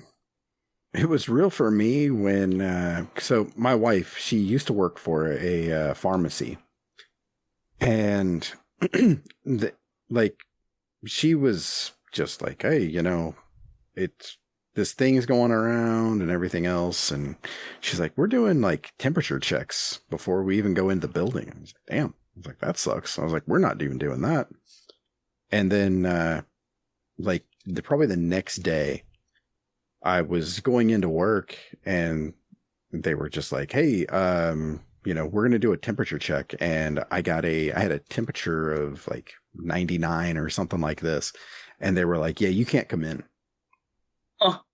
I'm like, what? And they were just like, yeah, you're going to have to go to the doctor before you can come back. And the doctor's like, so I call the doctor on my way home. I'm like, what the fuck is going on? And the doctor's just like, well, do you have a temperature? Like, have you been sick at all? I was like, no, I've got a cough, but that's about it. And he goes, well, you know what? You probably have COVID because everybody has it. So just go ahead and take the 2 weeks that they give you and just go from there. If it gets worse or anything, just come in. But yeah. Like they didn't even let you cool off and get a rescan, 5 minutes later or something? No, not at all. Wow. Okay. So, and then, so after that, so I took my 2 weeks, came back to work for 2 days, and then they said, hey, you know what? We're going to send everybody to work from home. So that was basically it. And then I started working from home, and that was it. I mean, that was when it was really real. Let's see. 2020, I would say probably October of 2020 is when it got real with me. I mean, we were podcasting all through this. Was fucking over at that point. No. Or was it 2019? 2019. Excuse me. God, has it been that long? It wasn't even started. No, it didn't come out until 2020. It was November of 2020 then. So it was almost over. No, it couldn't have been. No, we're almost in September now. Right. It sort of like was it? Maybe it was late summer. Your ass is in Florida. It was about this time of year last year. What holiday was closest? But it was last year. About this same time of year, and it was right in the middle of summer. And when in March when it first came around, I thought this would be 6 to 8 weeks. Let everybody go through their 4-week quarantine and we'd be done with it, right? I worked outside. I work outside most, and I was considered essential too. So I really didn't affect my work life. I still could make a living. But in midsummer, I had one of my neighbors in my neighborhood that's also a client. I went in to take care of their house, and their dad wasn't around. I'm like, hey, how's your dad doing? How's I won't mention his name, but I said, how's he doing? He goes, haven't you heard? He's in the hospital. And then the next time I came around 6 weeks later, he never left the hospital. Oh. And he was my age. Probably a little overweight like I am. And that's when it got effing real, because I realized that I'm not exempt from this. Anybody can get this. And, you hear it on the news all the time. You're thinking, that's not me. I mean, that's not. And then when it hits home, when someone that nearby that did not leave the hospital, and now their son and 2 daughters and their wife are basically without a dad now. So tough times. Yeah. Sorry to be so deep here, but yeah, that's when I'm answering the question. Yeah. All right. Hazel, it's your turn. Your first one. All right. Sorry, you got to follow that. Shit. Yeah. Let me pick a real serious question. Question for the show. Okay. What do you season your chips or fries for the Americans with? I'm glad you picked that one. Mine, always sea salt, rosemary, and chili flakes. Chips for French fries, basically. No, chips. No, chips. This is an American making the question. No, he says chips. I meant fries. Chips is what the UK say, or chips or French fries. Did I not hear the question correctly? You did. Who made the question? Right for short. He's from UK. Oh, yeah. So that would be his. That makes sense. French fries. Rosemary fillet. Yeah, that's French fries. That makes sense. Yep. Why does that make sense? Because they call chips French fries over there. No, I'm asking Gatr why it makes sense that he puts rosemary on them and stuff. Because it's a potato. Rosemary works on a potato. The flakes work on a potato. I don't use them, but you can use them. I mean, you can season a potato with all kinds of things. Potato chips kind of already come seasoned, right? If we're talking salted. What do you put on your fries, Gatr? Salt and ketchup, because I'm from Florida. Salt and ketchup. And I don't squirt the ketchup on top of the fries. I'm dignified. I actually have a little dipping cup that I dip it into and eat it. All right. Well. What about you? What about you, Hazel? Or I'm Well, sorry, it's actually Jealous. Jealous, yeah. Jealous's turn. Jealous. What's your deal? What I like to do on my French fries or chips is put a little bit of like a chili style seasoning on it. Give it that little bit of a hint, that spice it up, and then you got your pepper flakes and your salt. We'll throw rosemary in there for sure. Okay.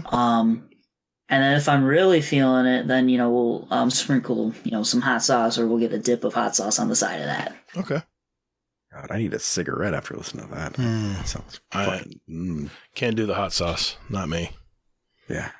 I'm sorry. I'm picturing Gatr just dipping a fry into his ketchup cup with his pinky up in the air. It's very, very bland, but it's very tasty compared to all this seasoning you guys are throwing on your fries. What are you throwing on your fries, Hazel? I mean, I just do ketchup if I'm just, going out or something like that. But, I mean, we'll do Greek fries because my wife is Greek. So we have Greek dressing and we'll put that on there with feta. That sounds good, actually. Yeah, that kind of thing. So, yeah. Okay. Brings you back to you, Jealous. It's your turn for your second question. All right, this one is from Uncle Scumdeaf. What's the worst tourist attraction you've ever seen? Mine was Madame Tussauds. It was complete and utterly effing shit. I hated it, and the missus was moaning at me because I had a face like thunder. Do not ever go if you visit London. Do not waste your time and your money. So, what is the worst tourist attraction you've ever seen? You want to go, Hazel, or you want me to? You can go. There was a tourist attraction, and Lord knows we got a lot of them.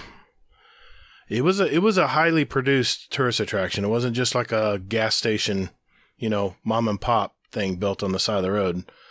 It was actually a miniature version of the Holy Land, and you can go literally and walk around. Literally think of miniature golf, but with the Holy Land and everything to scale. I never quite understood this tourist attraction, and I'm not religious, obviously, but I never understood the appeal of someone walking around and looking at a miniature model of the Holy Land. I just never understood why anyone would want to pay money for that, and it wasn't cheap. I think it was like $35 a person to get in. It was not cheap. So that's my answer. First thing that came to my mind. Because I'd always drive by and I go, I don't get it. This is so stupid. Why would people pay money for this? Anyway. I don't know. I don't really... I don't know. I don't know what the worst one would have to be. I mean, it could be a bad one. It doesn't have to be the bad one. Or, I mean, just any of them, really. I mean, I don't know.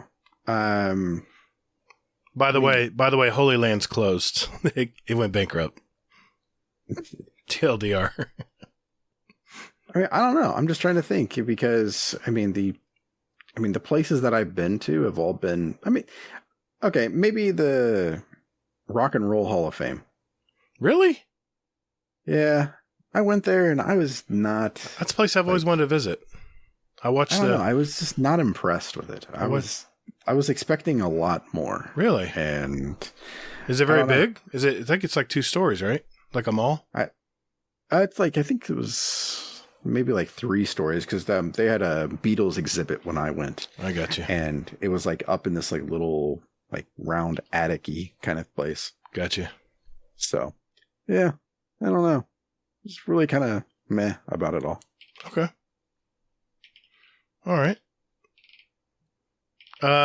What did you answer yours, Jealous? I do have one. So back in 2012, I went on a cruise to about Central America. So we went to Cozumel, Belize, and Roatan. Mm-hmm.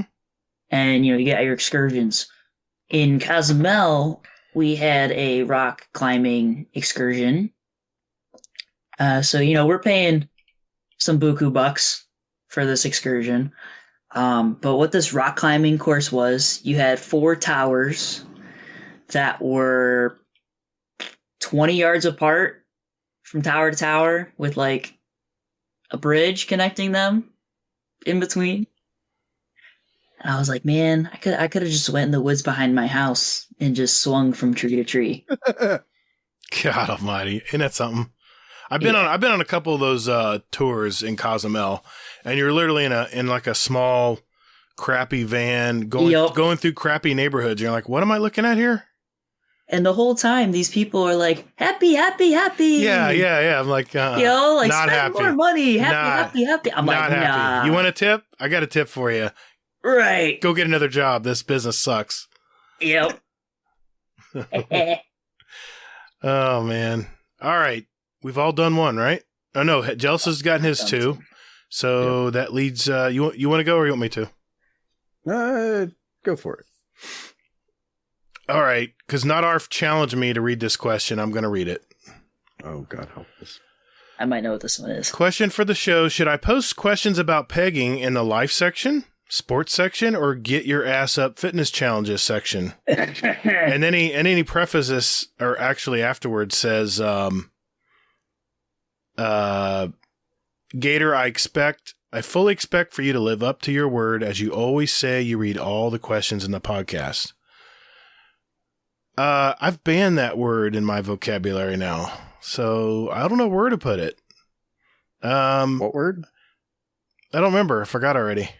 Something that starts with a P, like putting something in a circular something in a square hole or something. I don't know. Yeah. I think you might be even close with that definition. Shit. I mean, a square thing into a round.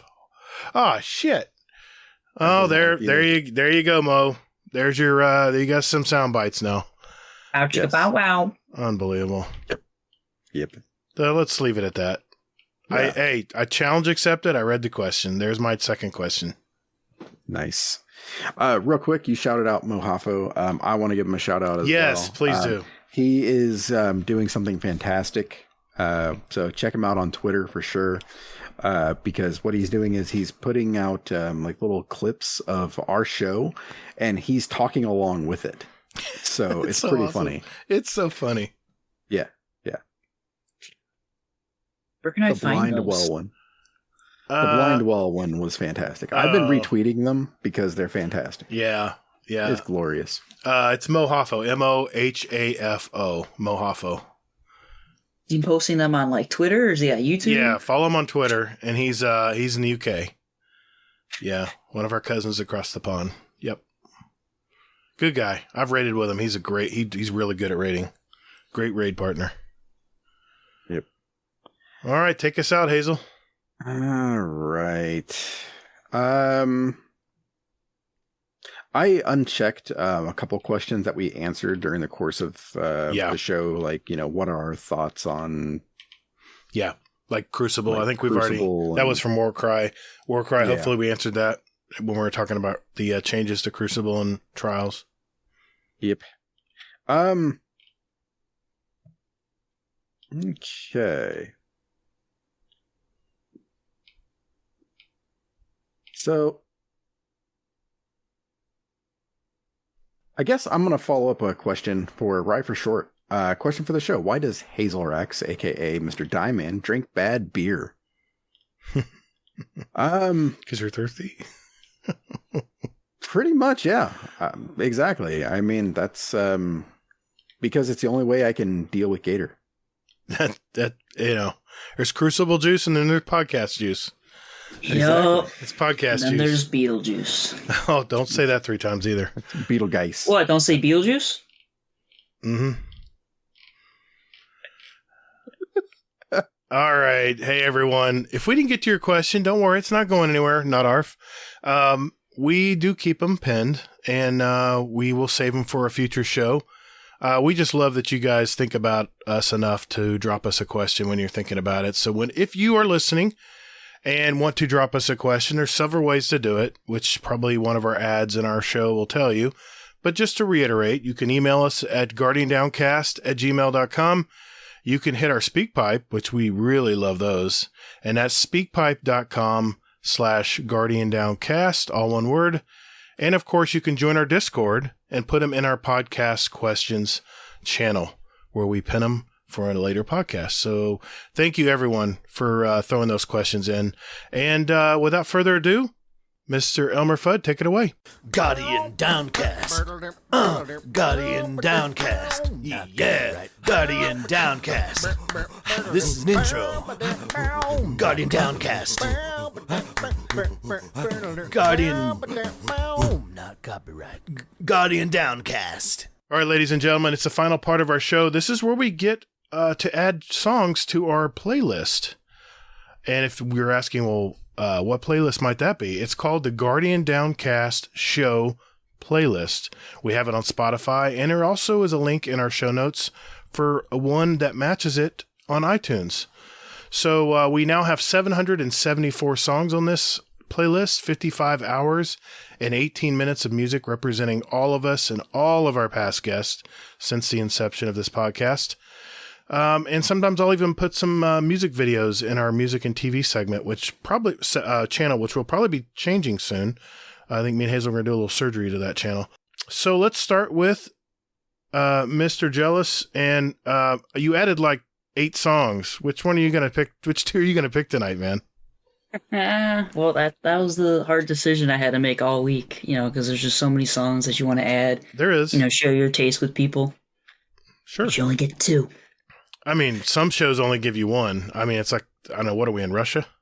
Amateur bullshit. Exactly. That's what I say. Exactly. No offense to our Russian listeners. Thank you, Putin. Sorry, I'm the Guardian Downcast shill. My name's Gatr. Go for it. Go for it. All right. So this first song, interesting singer here. Ever since they were like 3 years old, they would lie underneath their father's piano where they would play and get their inspiration that way. This song came out in 73. This is a classic rock for all you old timers out there. I mean, this might have been Gator's now. I can just imagine him with the Walkman. This is Dream On by Aerosmith on the album Aerosmith. Great song. This song saved them after they were about to be dropped. So it was really great to bump them back up on the billboards for a little bit. They reached, number 59 along their track. So it's a good comeback for them. And it's just a nice, that what my dad and I call the ball grabber towards the end of it. When he hits that really high pitched note. Yeah. That's one of my favorite songs from them. Hey, and good for you doing book reports like Gatr. I love it. I love it. I love the effort, man. Good for you. Great pick. All right, thank you. What's your number 2? The second song, this is from my it's like one of my workout playlists. A lot of people might have heard of it. It's called Headstrong by Trap. And it just gets you that pump right off the bat. You're ready to start working out. This probably will be my walk up song, a lot of different sports. This would be the song I come out to, at a sporting event. That just sets the tone right away. You mean business. You're ready to get stuff done. Man. You're ready to kick some butt, take some names. How did I forget Take that what song? you can, give nothing back. That's a great song. Man. Yes. It's been on my list for a while, actually. I can't believe it's not on mine because that's a great song, man. Great picks, dude. Well done. Silver medal. Maybe a gold. Maybe. All right, Hazel, what do you got, brother? We are going to go with All the Same by the Sick Puppies. This is just a song that I listened to. This is back from I think the MySpace days, actually. I had this on my MySpace page back when you could put music on there and everything else. And it was just just a song that immediately transports you back to, the early 2000s-ish. So. What was that one site you could download free music back in the day? About the same time. Napster. Napster. Wow. Talking legally? It was legal quote. Yeah. Not legal. Not really. Not really. Yeah. The early days of the internet. Yeah. Good pick. A Wild West. Yeah, exactly. Yeah. What was your number 2? In-A-Gadda-Da-Vida. Wait a minute, which version?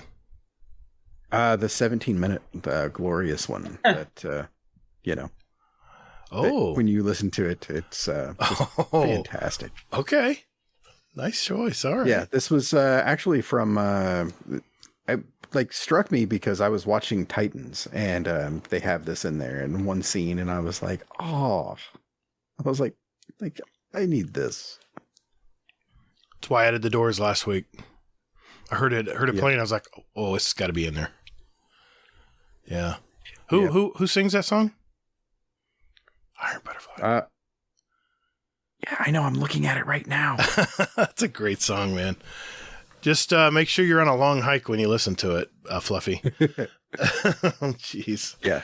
Fluffy can probably mow his entire yard. Probably. In the time it takes to listen to it. Probably.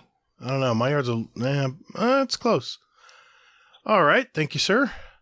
For my first pick, I picked an American Southern rock band. They formed in 1971 in Jacksonville, Florida. They've released 14 studio albums, a 50-year career as a band. And they were, of course, inspired those days by the good old Leonard Skinner band. In the spirit of the start of the college football season, that's why I'm wearing my Gatr shirts tonight, I chose Gatr Country by the group that was my first album cassette I ever owned. And it's their very first self-titled album, and the band is Molly Hatchet. Good old Southern rock for the win. Go Gators. For my second pick, I chose one of my favorite songs that incidentally was the ending credit song on my favorite episode of Watch the Sound, which is on Apple Music, with Mark Ronson. Synthesizers was that episode, and it was not a compilation, it's a collaboration from Mark Ronson, Paul McCartney, and my childhood idol, Gary Newman. It's the song I Know Time from their 2021 soundtrack. I tell you what, the synthesizers and the full beautiful sound of the song within a nice good pair of earbuds just blow you away. It's and like I said, I got to reiterate, Watch the Sound is a sleeper show if you have access to Apple TV, or you can stream it elsewhere. Really, really great song series. As requested, Mrs. Gatr has chosen a song for this week's show, and she says, I just heard that Tom T. Hall passed away at the age of 85. This song that he wrote was released in the year of Gator's birth, way before I was born. But as I grew up being subjected to country music, I heard it all the time. When I was little, I had no idea what the song was about. Listening to it now, I so love the lyrics. Enjoy Harper Valley PTA by Jeannie C. Riley and a healthy dose of nostalgia. All right, there we go.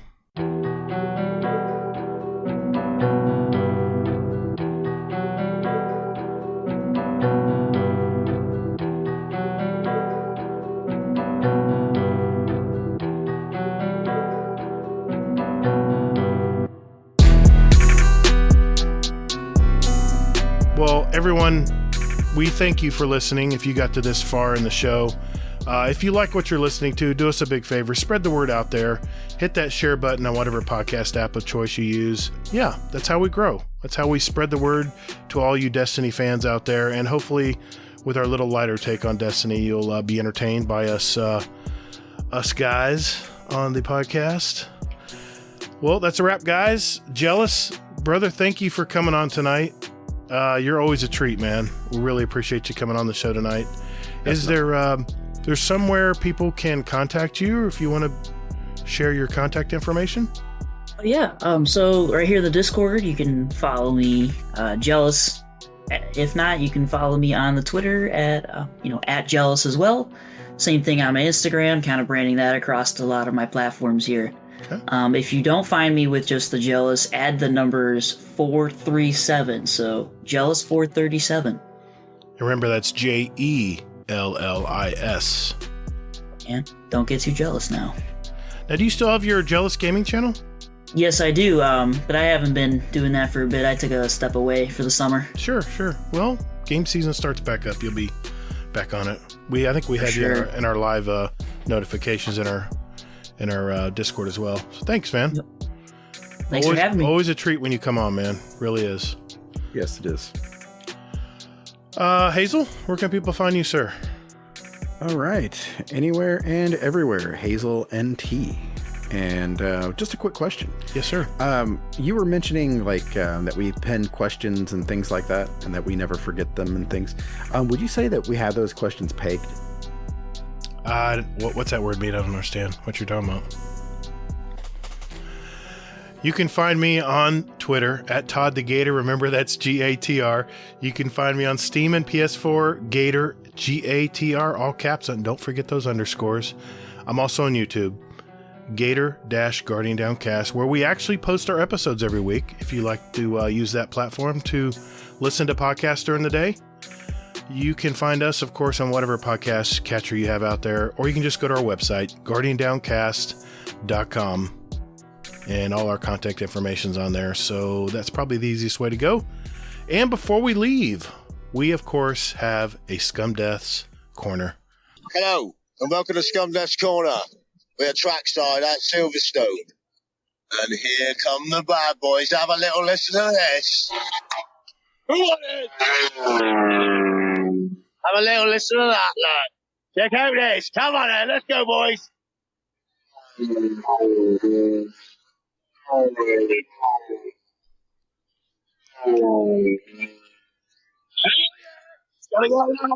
Love you all.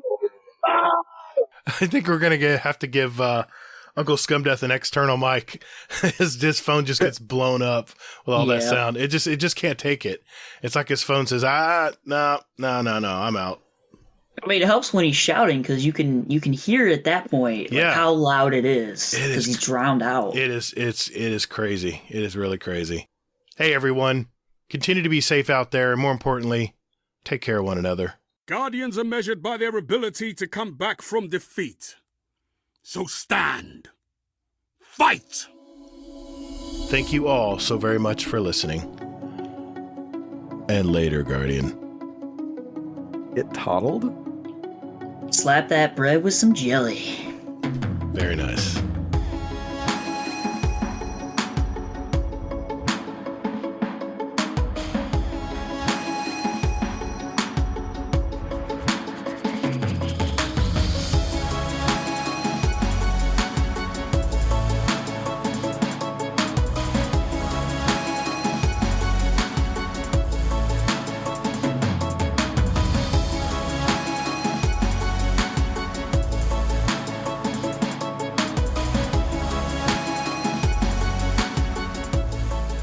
Why does this mission have 53 steps? Oh, jeez. Okay. Because it's for the motherfucker.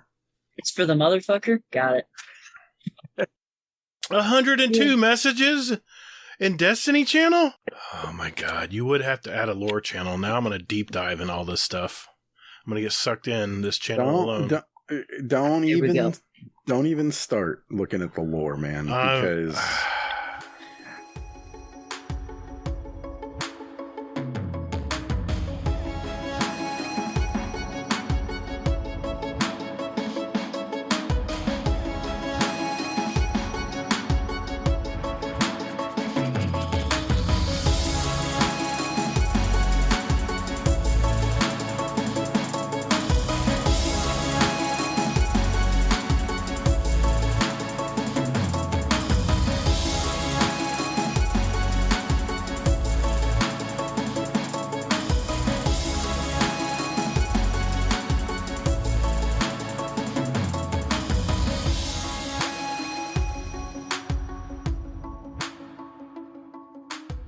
Guardian Downcast. Yeah. Guardian Downcast. This is intro. Guardian Downcast. Not copyrighted.